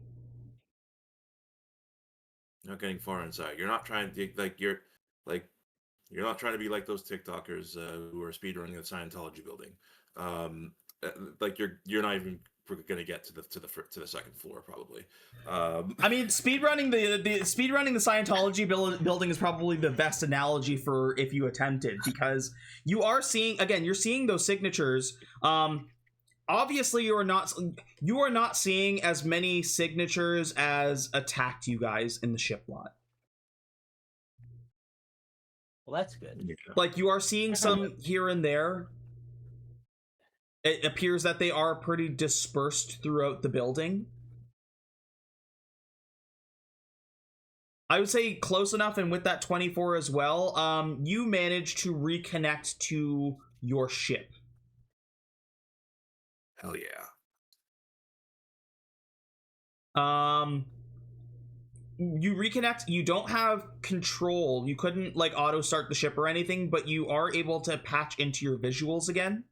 The obsidian claw is no longer outside. It is inside the building somewhere. You can see that there are several ships all over the place. Ahead of you appears to be what appears to be a giant purple portal. And it looks like your ship is on a conveyor that is moving like one at a time. You can see there's a bunch of ships ahead, and one ship like just entered the portal. Floating about, I think it was, was it 40 or 80 feet? Hold on, where's the portal room?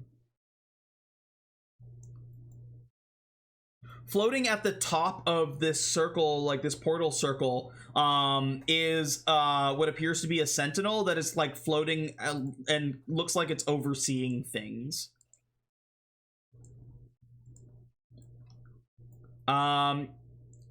You also see that there are 2 brutes in this room. But otherwise, you see that there are 4 brutes in this room. There are 2 behind the obsidian claw, and there are 2 in front of it. I can just see the visuals. I can't control anything from my ship, though. Correct. You also get the schematics for it. It looks like they installed a Mark III defense system in it. There is now a mode that just says cloak. And it appears they installed a heavy gun as well. Whoa. So Tabok's looking at all this, and he says to the gang, he's like, "Hey guys, look, like I just reconnected back to my ship. I have a link again. I can't control anything, but I can see what they're doing. That's huge. They got my ship. It's on some kind of conveyor belt. They're going towards some portal. Oh. Is this how the same quickly is portal that moving? What about? That goes to the warship? Maybe. Oh boy. Also, they put some pretty sweet upgrades on my ship. Damn. Hopefully we can get it back for you. Yeah. Except it's not the obsidian claw anymore. It's the violet claw or something. Amethyst. Amethyst claw. Yeah, you'll Amethyst claw is still cool. Yeah, you can see that they changed the registered name to the Amethyst Claw. Those jerks. No! How dare they? Tabok gets like irrationally angry about that. That's fair. He's like, great. Now I'm gonna have to get a new cloak.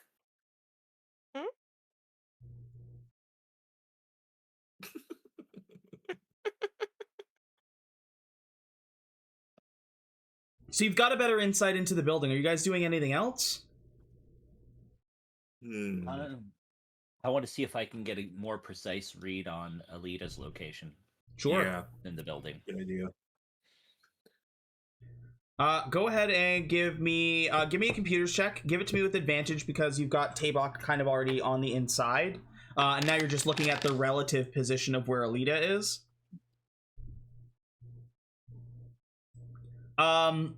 Aelita appears to be real close to where the obsidian claw is.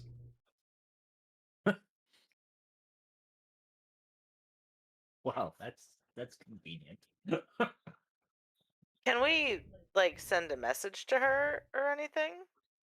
Since we're closer to her now? With what? Yeah. She's got her ship back. Doesn't she have a communicator? I sure do.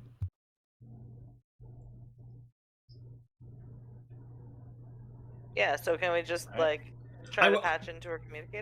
I wouldn't make you roll for it. If you try to send a message to the communicator, it does not go through.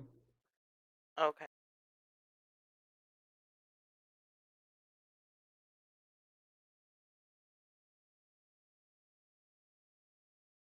There must be something jamming communications between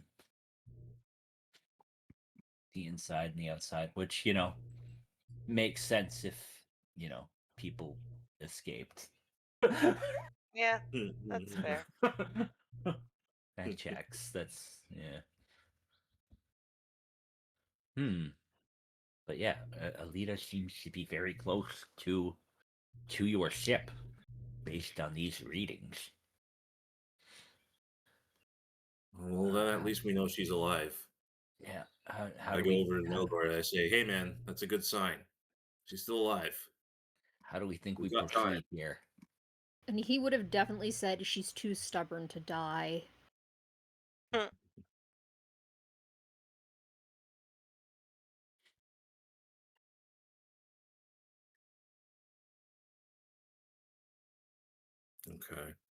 So at least now we can maybe figure out. It seems like we could get kind of close to the lab then without attracting too much attention. But once we're in, there's not much. I'm going to assume that there's not much that's going to be shielding us. We'll be pretty exposed. Okay. Neldor tears up for a moment and says, Aelita loves being exposed.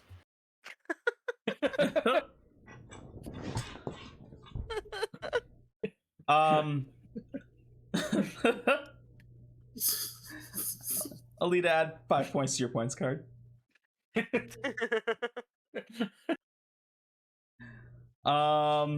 Chubbs. Yep. Vec runs up to you, says, I just got word back from Prince Valor. I don't know what's going on with Hoarfrost right now. He said they've been attacking ships around here, but he was able to convince him to provide some of his forces. So right now, what they're going to do is form like a barrier around Avalor so that no other ships can get in. So if they got forces coming back, they're going to run into some problems. Perfect.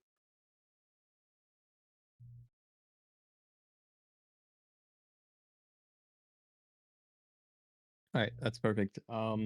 Let's do what we can. Everybody start getting prepared for this, and we'll honestly, I think we just have to go in the front door. There's nothing else that's really there, right? We just, as soon as we're in, they'll know we're there, no matter what. So we have JJ's backup to keep them off from our back end, but that's about all we got. JJ's gonna look at everyone and be like, okay, this might be a shot in the dark, but I do have one idea to help us out a little bit more. Does anyone have some purple paint? What if we could I know paint someone this that has ship? paint. What if we could paint this ship to look like one of theirs and they won't realize we're not one of them? Arts and crafts. We have someone that loves arts and crafts on our ship. I don't think we have the paint nor the time. It's a good idea, but I don't think we have the paint nor the time. Dang. Yeah.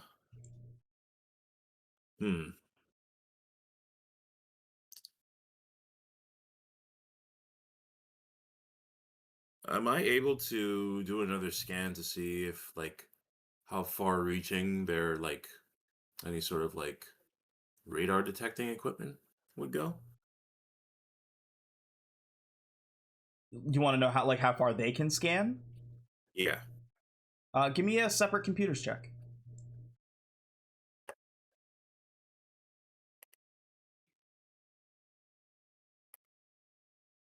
Just normal. Yep. Okay. Seems that they can scan pretty far out, but it doesn't appear that they are doing like constant sweeps. Okay. Like it has to actually be activated for them to do an outward scan. Okay. I think just to be safe, we try and land as close as we can without attracting much attention, and we'll have to find a way to kind of sneak in there on foot.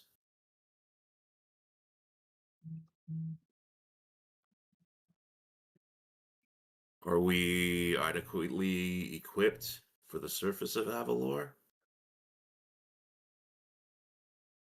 Because we might have to walk a bit.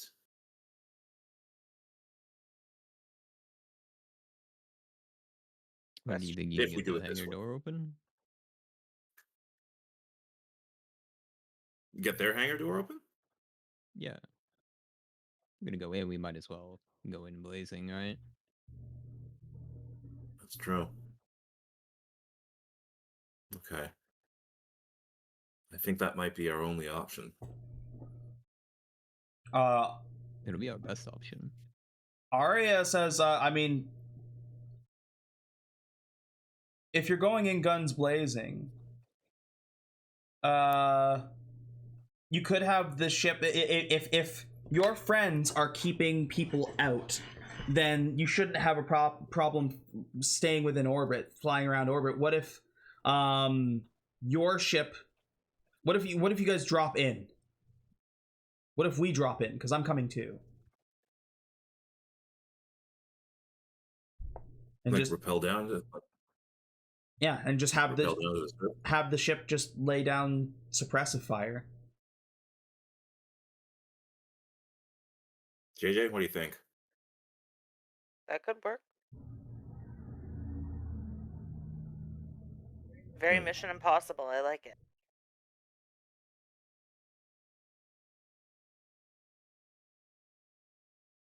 Okay, which means, yeah. Okay. If everyone's cool with that, I think that's how we'll proceed. Yeah, like, do you want to get us down to the hangar door and then just turn the ship around and cover, or like where are we dropping in? Where's the best place, Arya? What's the best place to drop in? The only way to get a ship inside, like you'd have to activate the doors on the inside to open the hangar. There's no way to open it from the outside. And I couldn't tell you the placement of it because they would have had to build that separately from the actual separate from the actual installation. Right. And what about a big hole? Just to get in, we'd have to go through the front door. I don't see it. I don't know of any way around it.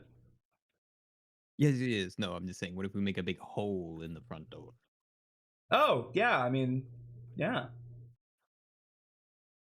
You think that would be a better option than dropping in and maybe seeing if we can get the door open?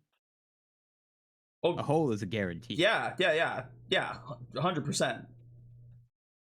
So we're just gonna blow our way in then. Anybody against it?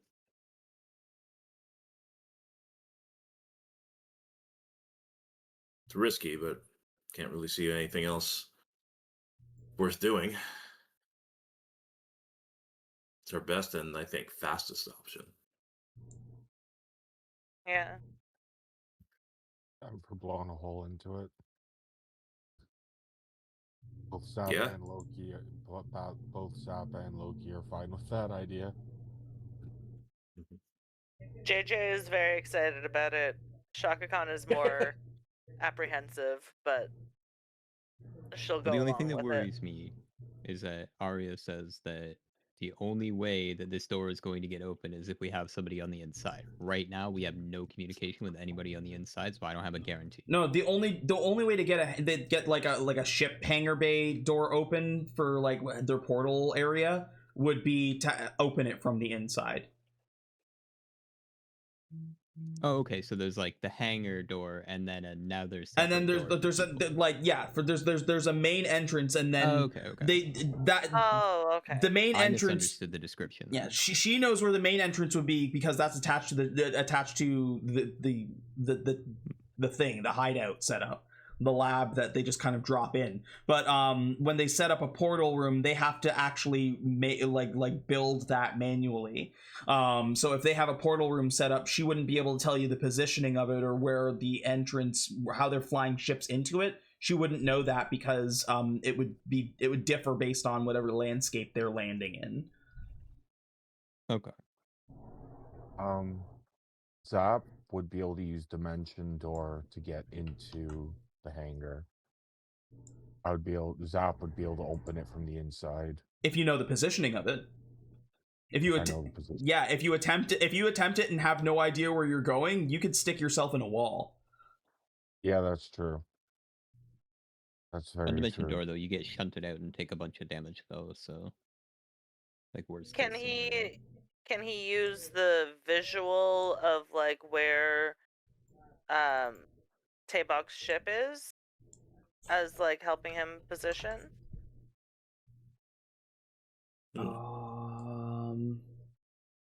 Give me another computers check. That one's going to be with disadvantage.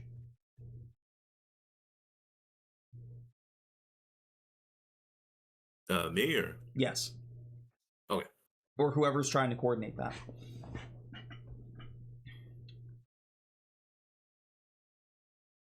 Yeah, no, that would probably be me.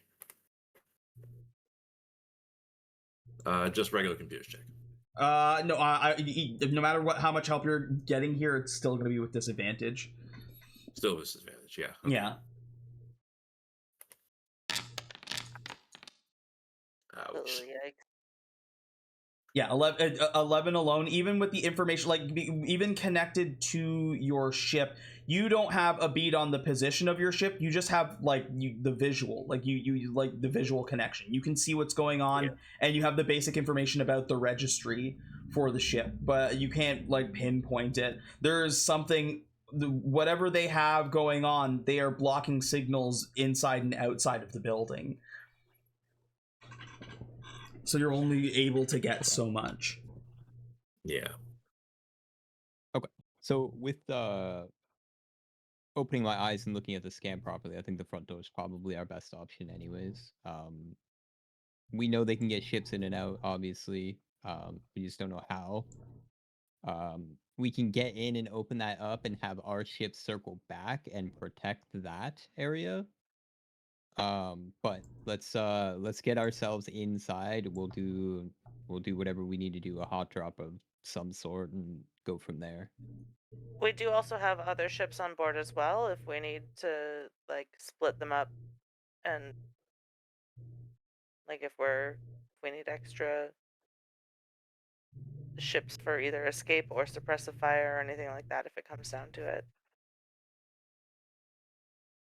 Yeah. If it does get to that point, absolutely. I think we just try and get ourselves down, and then let everybody that's out here, the two crews, because I'm sure you guys have additional crew members on board, as do we, to how to get the ships out and separate them, and worst case scenario, we'll get that all settled up.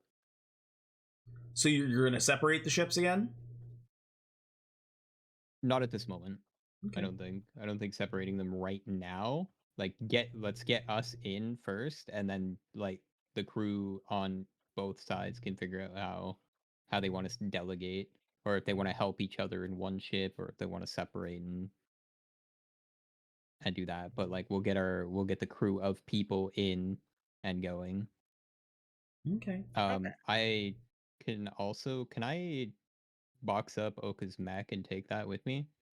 I feel like he's going to need that. You don't have any extra mech cases to do that, because if you have all of your mech cases binned, yeah, I'll put out my LokoLancer instead and just take his. Okay.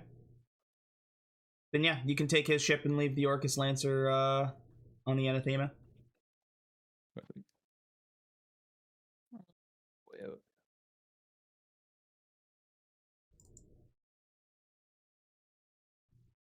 Inventory. You still have those password locked mech cases too. Yeah, has Loki heard anything back from Mobius yet? No. Motherfucker. God, we had those. Dodging me. I still have all of the things from that box that we found of his. I thought they were after that shit, so I was like, all right, cool. We're just gonna pick all this shit up. I have a weird, strange cube of energy just sitting in my fucking inventory.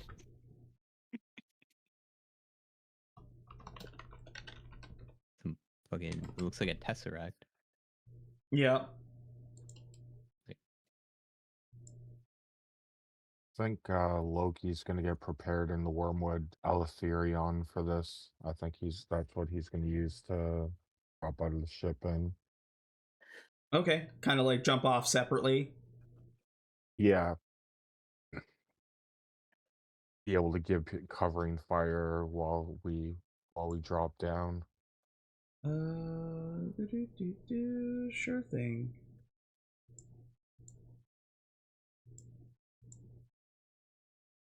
Judgment contains judgment.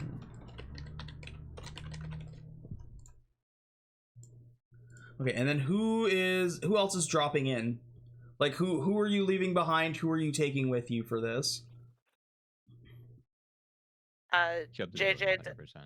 Yeah, JJ definitely wants to go. He also got that new mech from Davis Wells that he wants to use. He's excited about, and he wants to go save his bestie. Squelch is definitely gonna go because I'm not much help on the ship. I mean, I don't have piloting, so I can't fly. I can't use the ship guns. I'm pretty useless on the ship. I think Plus, Chaka they might Khan... need a medic in the thick of things.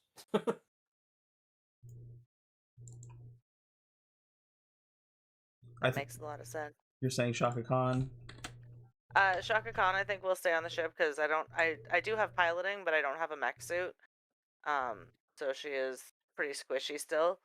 And also with her smarts, she might be better for helping with scanning and stuff, and using the computers on board the ship. Okay. I think Zapp is going to stay behind on the ship as a backup pilot in case they need to split off. Okay. But JJ is going in his new mech. Yeah. And that was the...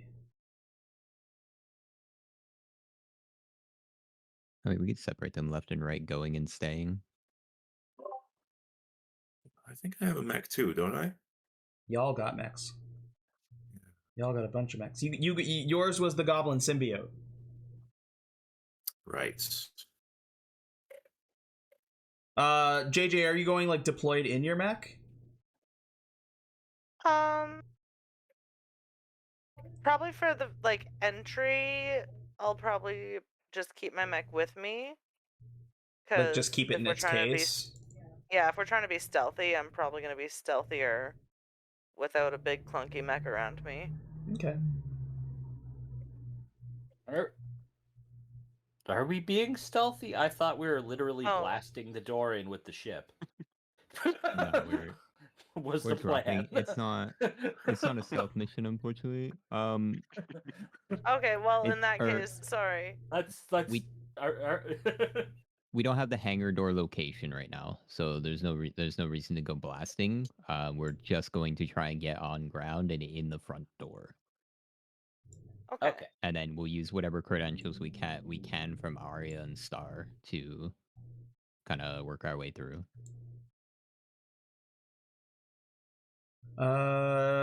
Squelch is definitely dropping in. What about you, Tabok? Yeah.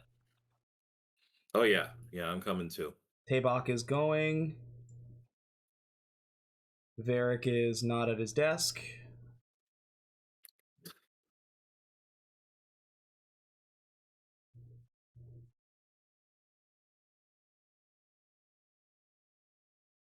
Because Oka's really gonna enjoy Varric.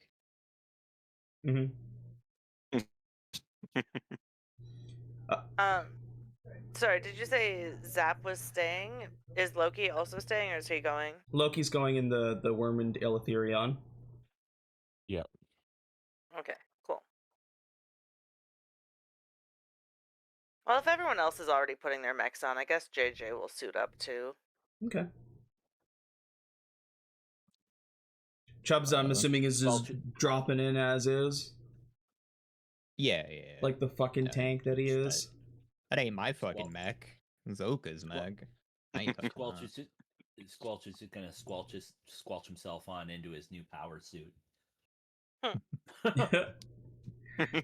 Varric, are you dropping down in your Juggernaut, or are you staying with the other team? How many people are on the ship? Chaka and Zapp are staying behind. Loki, Johnathan, Chubbs, Squelch, and Tabok are dropping down to go inside. They are also going to have going in their mechs. There's a couple of them going in their mechs, yeah. I will stay on the ship to assist with piloting, meching, or mechanicking, firing guns, and I'm on standby in case me and Percheron need to come in as backup. Okay. Yeah, because, I mean, anybody who stays behind, you're going to have your hands a little bit busy as well, which I'll explain in a moment. So I'm going to drop you guys in. That's also Arya. And then are there any NPCs that you are taking with you on the ground team? Beck. You're taking Beck with you? Yes, Beck is going in for Jocelyn. Okay. Mindell is definitely coming too. Mindell is coming as well? Mindell is like doing this for Miss Aelita. We're gonna get her back. Yeah, that makes a lot of sense as well. Jev, I think, would probably stay behind though. Yeah. And then we have a couple of the Davis's guys, right? Yeah. Yeah, we're gonna need as much firepower as we can get. Okay. Mindell. And obviously Mindell's mech.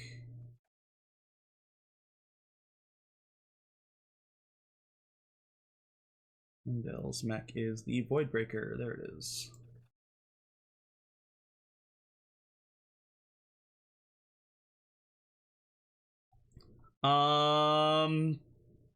Yes, I agree. Stanley will stay on the ship. Davis will come with the Quick Blade. He'll turn into his Pilot X persona and jump into the Quick Blade. Neldor is ready to go, but someone is telling him not to go. I don't know who it is, but they're saying they need him on the ship in case. Yeah, I could see a lot of people making the case like, Neldor, we know you love Aelita, but maybe you should... Your expertise is much better used here. Yes. How understanding would he be of that? He would be so angry, like, he would be so super angry, but then he'd be, like, kind of planning what he will do when he sees her to make sure she's comfortable. I think JJ would probably be the one to have like a quick little heart-to-heart with him about it, and like a little, let's be realistic about where our strengths are needed. But he's still ready with his gun. Yeah, exactly. And if it comes to that, we need him at the ready, but like we also need him on the ship. And like I think because JJ and Neldor have already had like some bonding time in the past, that might help him take the decision or news a little better, the input a little better.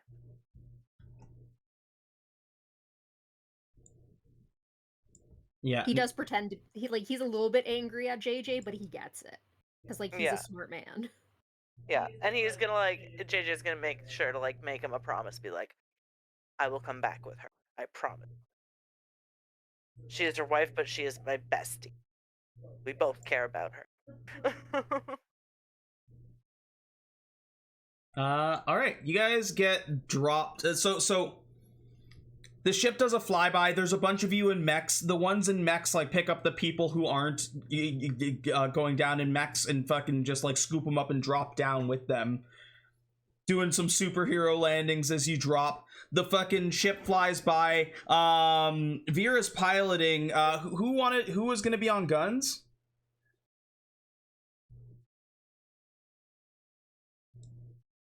Because we have a few people. We've got Varric. Zapp could be on guns. Give me something big. And Chaka stayed behind as well. Yeah. Why don't each of you... all I want from each of you is a piloting check. Because I'm not going to need any damage here. You want Vera's too? No, Vera is fine. She's just flying the plane. Or flying the ship. Beautiful. You guys split off. Anybody who's going to be on the ground drops out of the hatch of the hangar bay. The anathema flies by, and as they do, you guys get on the guns.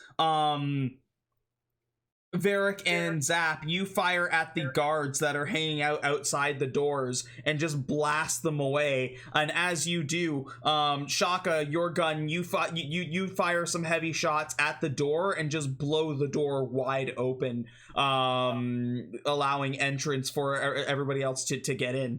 The ground troops, as you drop and roll, you see that the ship flies by and blows your way in.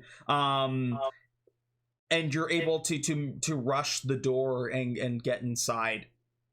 As you do notice that there is an alarm that is already going off.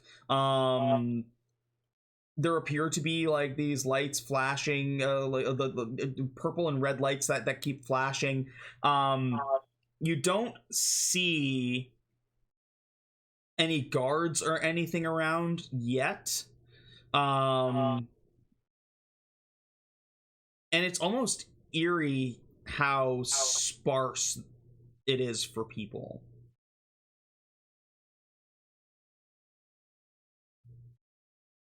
You're grouped up in like a giant hallway right now.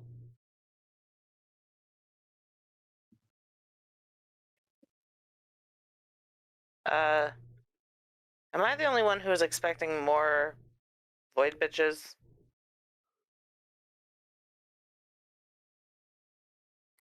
I mean, it looked pretty empty from the scans. That's what worried me, but yeah. Yeah, but I thought this was gonna be like a trap and they would all jump out. Now I'm even more worried. I was definitely expecting a bit more. Yeah. Of a brouhaha.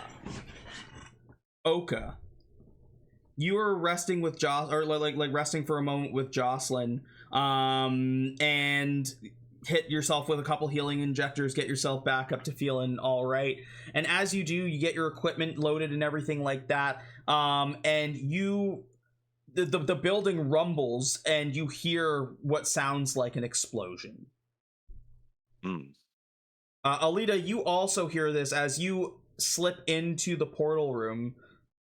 You see the one guard that is floating, and as the building rumbles, he floats down and looks like he's headed towards the exit of this room. Okay. To be completely honest, Alita's really stupid. She doesn't really... She's like, oh, whatever, the portals or the alarms are going off. Maybe they're alerting that I got out. You know, there's the other people that got out. She has no idea that the crews have entered the ship. Right. So she's going to focus on trying to break the portal. Break the portal. Okay, I've brought you into this room so you can kind of see the situation going on.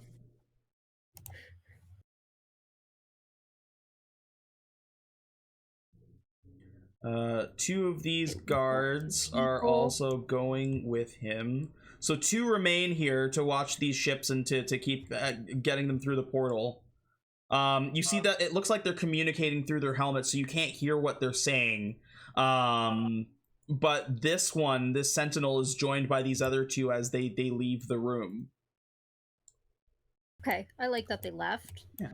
There are these giant orbs that appear to be filled with some kind of void energy. And the portal, like your mindset is like, oh, I'm gonna break the portal. But when you actually see it, this thing is like 80 feet tall. It's like just this swirling mass of purple void stuff contained in this giant ring. And I don't think you would know where to start. Like, what do you do in here? I just start touching stuff. Can you aggressively. I need aggressively touching stuff. I need you to be slightly more specific than that. Like, if I see any buttons, I'm smashing the buttons. I'm pulling out wires. Give me an investigation check. You see a bunch of ships. You see two brutes. You see a bunch of giant orbs. On a first glance, you don't see any buttons. Fly a ship into the portal, like into the side of it, the thing that makes the portal. Yeah, can I so badly pilot a ship that I break the portal? Is that what you're doing? Sure. Okay, you see a bunch of ships. Choose one. I'll be impressed if Aelita can turn one of the ships on. Like the closest one to me, not the amethyst claw, but one of the other ones. Are you trying to take like one of the void starships? Are you trying to get into like a Hawkeye? Where am I? Okay, there I am. Let's do. Yeah, the one closest to the portal. One of those guys. One of these guys. Yeah. Okay. You're still small size, so you fly down and you manage to find like a little vent that you can fly into that gets you inside the ship. And immediately you can see they don't spot you right away, but you can see that there is somebody sitting at the in the pilot seat of this ship. Stasis grenade. All right, go ahead and throw a stasis grenade.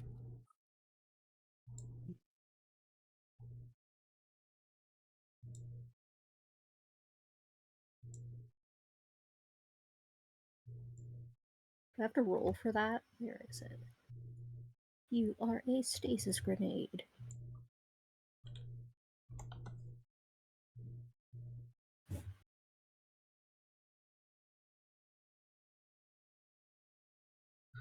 Boop, boop, boop. I need a DC 15 dexterity saving throw. Yeah, and he's going to get disadvantage because he does not see what's going on. You throw this stasis grenade and you watch as it like explodes on the top of him and then like wraps him in this big stasis bubble. And he's just kind of trapped in the at the pilot controls.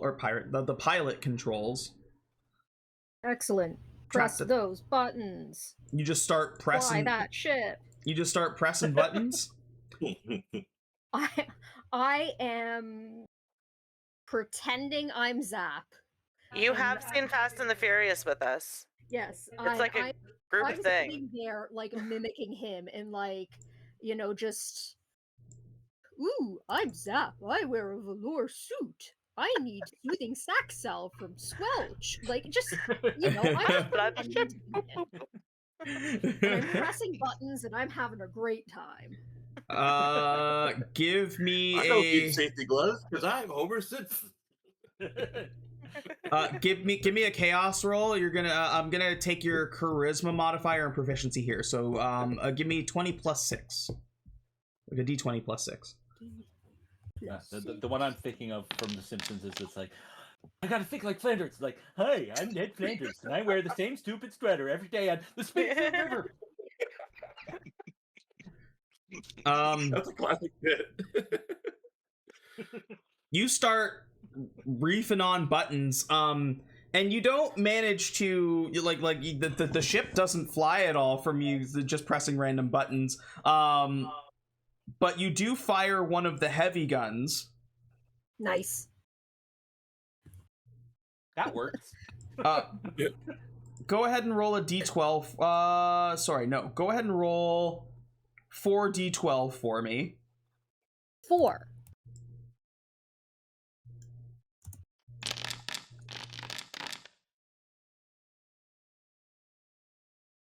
Okay. You hit a bunch of buttons, and one of the heavy guns on the ship doesn't fire and hit the portal, but instead fires into the portal. So you do 21 damage to something on the other side of that portal. That's fine. Sucks to be whatever that is. Yeah. Interesting. Really want to damage the portal. Now, these stasis grenades, they do kind of have like a basic instruction kind of printed on the side of them, and you know that your stasis prison is only going to last a minute. Okay, I'd like to just fly out of that ship for now. Sure. So you just fire a gun in there. The guy still doesn't quite know what's going on because in the stasis, he's like frozen, so he can't see you, what you're doing. And by the time he's out of the stasis, you're gone. Yeah, that totally checks out. Yeah. Oka.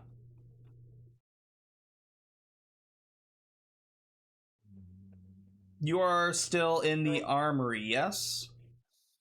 Yeah.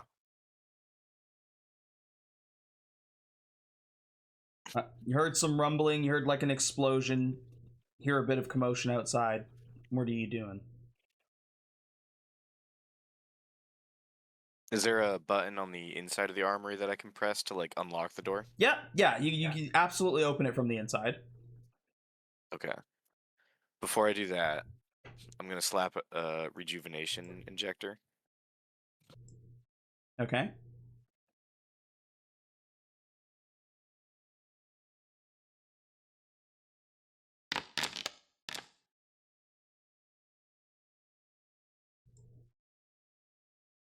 And then I will open the door.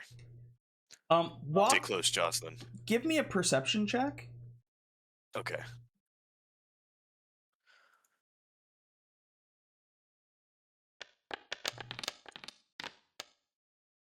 Wow. You run by and something catches your eye. It appears to be like a big ass railgun. Oh, nice. I pick it up. Okay, I will add that to your character sheet. Sweet. Oka,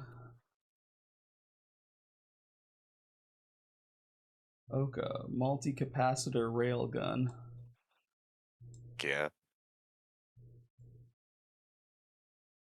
Pick up this big ass gun fucking with your wife by your side and you fucking dip out of there.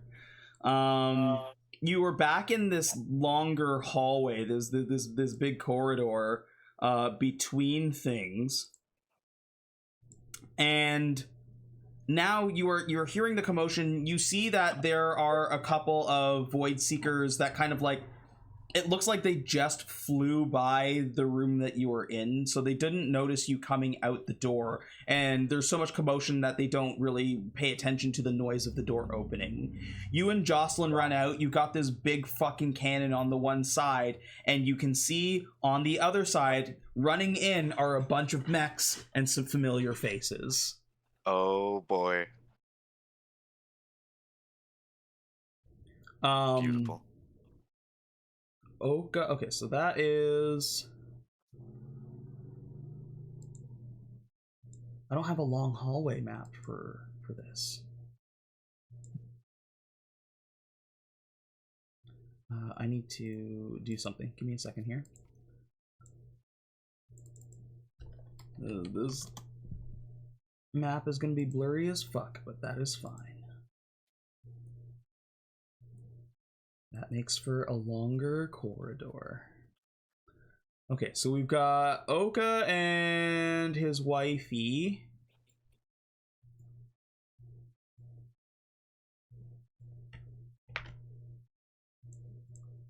On this side.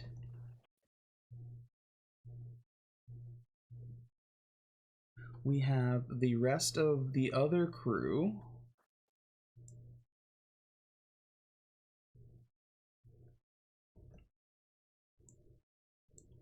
On the other side.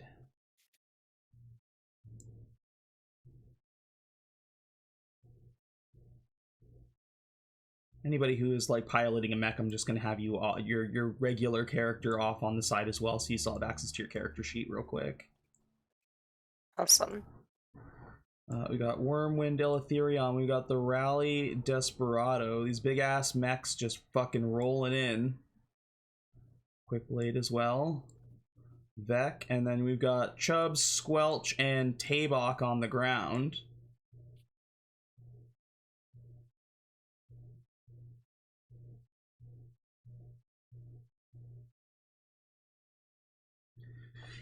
Aelita, you zipped away. Are you staying in the portal room, or are you flying back into the vents? Before I fly back into the vents, I want to touch the big orb and see if I could potentially, like, break it, knock it off, move it, do anything with it. I want to see what happens. These giant orbs, the giant orbs are massive, especially compared to your size. Even if you switch to medium size, they're huge. Like they're bigger than some ships. And I don't think I could break it or anything. I don't think so. Okay. And if I touch it, it doesn't do anything. If I can't like harness my void energy and blow something up. Oh, give me. Ooh.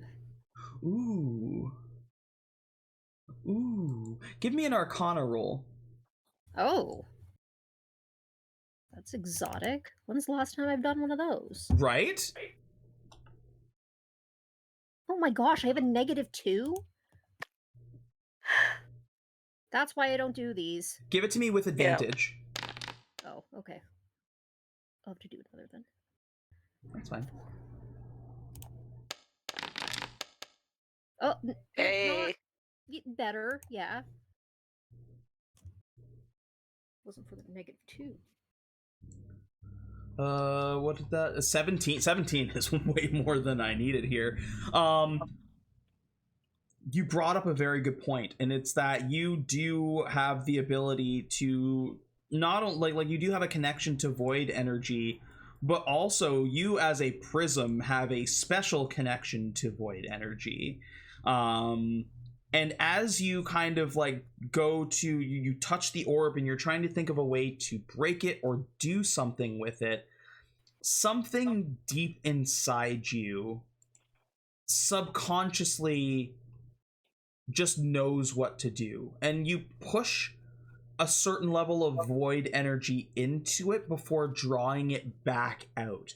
And as you do, the light inside doesn't go dead, but it seems to flicker and dim a bit. And as it does, you look over and it looks like the portal also kind of flickers for a moment. Go ahead and restore all of your spell slots, please. Okay. As you restore them with this void energy.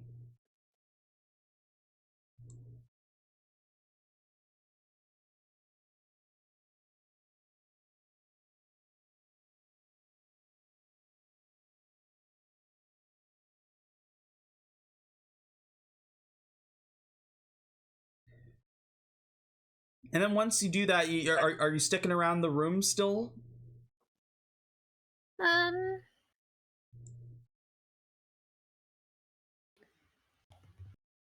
I think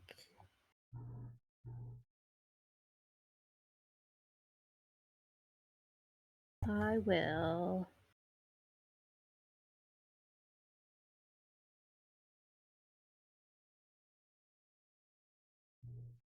Yeah, I think I'm gonna leave the room for now. Do you go back through the vents or do you go out the door? Oh, vents, of course. Okay. You fly They're much more fun. You fly up and into the vents and start like kind of flying back the other way. And you hear the sound of what you recognize as mechs running. Okay. Do you follow the sound? Yeah, I'm curious. Okay, so that is going to put you up here.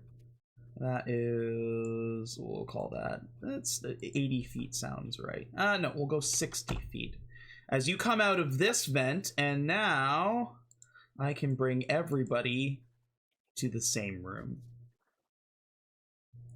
Do I actually, can I like tell whose mechs these are? Like, do I recognize them? I mean, I do have a memory, but I'm still pretty stupid. The mechs are new and were given after you were what? Oh, I don't Half of our recognize people are out of any mechs, them? right? Tabok and Squelch are out of mechs. Oh, good, Tabok and Squelch are out of mechs right now. You would recognize the Void Breaker because that was Mindel's mech. But you wouldn't, and you would recognize the Quick Blade because that came with the Void Breaker. But you wouldn't recognize JJ's Desperado. You wouldn't recognize the Ellie. You wouldn't recognize Vec. But it does look like your crew has joined with some other people to make it here. Okay, I would like fly up to like between Squelch and Tabok and be like, finally. I'm so we're going to be rolling initiative here. Ooh, you are going to be starting this battle up a little bit of ways from them, but if you want to yell to them, you could. No, I don't want to be known. Okay, so you're keeping your presence a secret for now, but you do see that your team is there on the ground, and it looks like they're ready for a brawl. The teams now, you guys kind of have these Void Seekers wedged in. The alarms. Sorry. Yeah.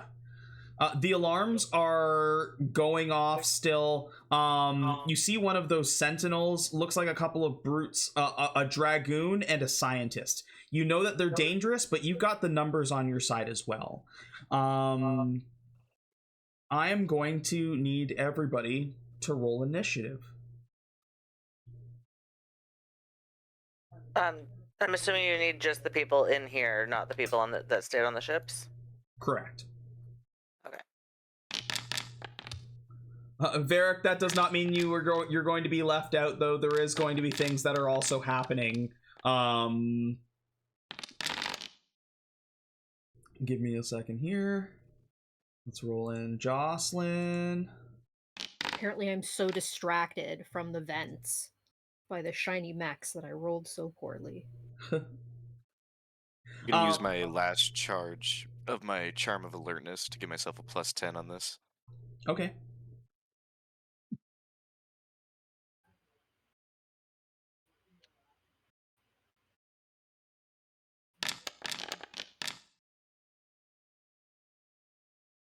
Okay, we'll wait for Squelch to get back, and if somebody wants to roll for Mindel as well.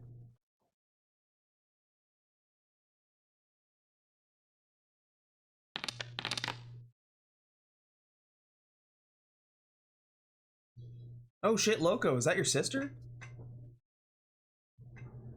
No, that's my mom. That's She just got back from a trip. That's your mom? Yep. They asked if you were my sister.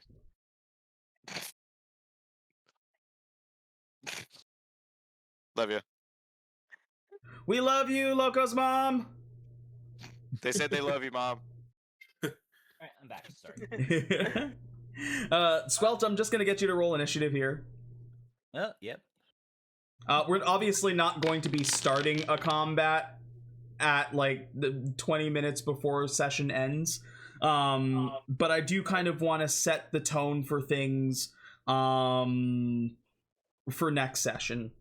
You are now all kind of gathered together. On the I'm going to roll these guys, but they're not going to stay in the same positioning, and I'll tell you why in a second. Roll NPCs. I just need to see if anybody gets higher than Oka's 23, which is not the case. So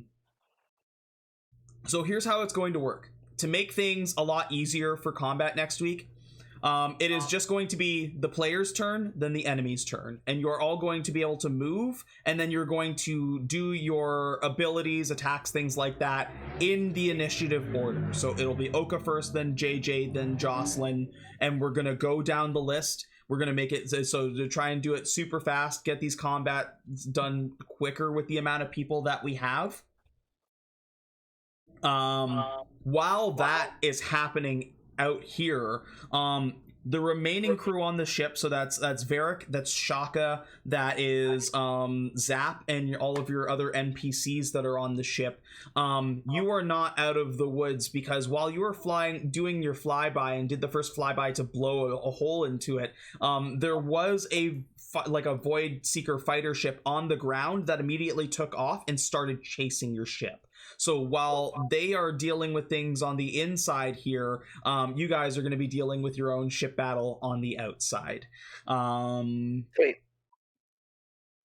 And it's going to be the same thing. It's the same thing. You guys will go, and then the enemies will go, instead of doing like this interspersed initiative, so that we can streamline the turns and get them out quickly next week. But with you guys about to get into a brawl with the Void Seekers, and your crew on their ship having their own turmoil to deal with at least one ship chasing them, that is where we're going to end session for tonight.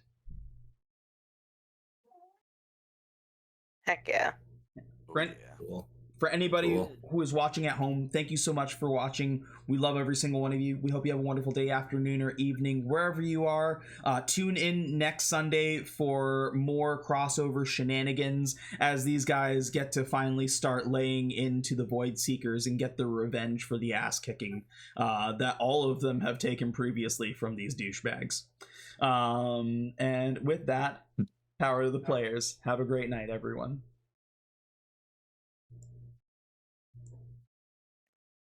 Excellent. Good session with great rolls, some fun role play. Go ahead and add another 10 points to your points cards.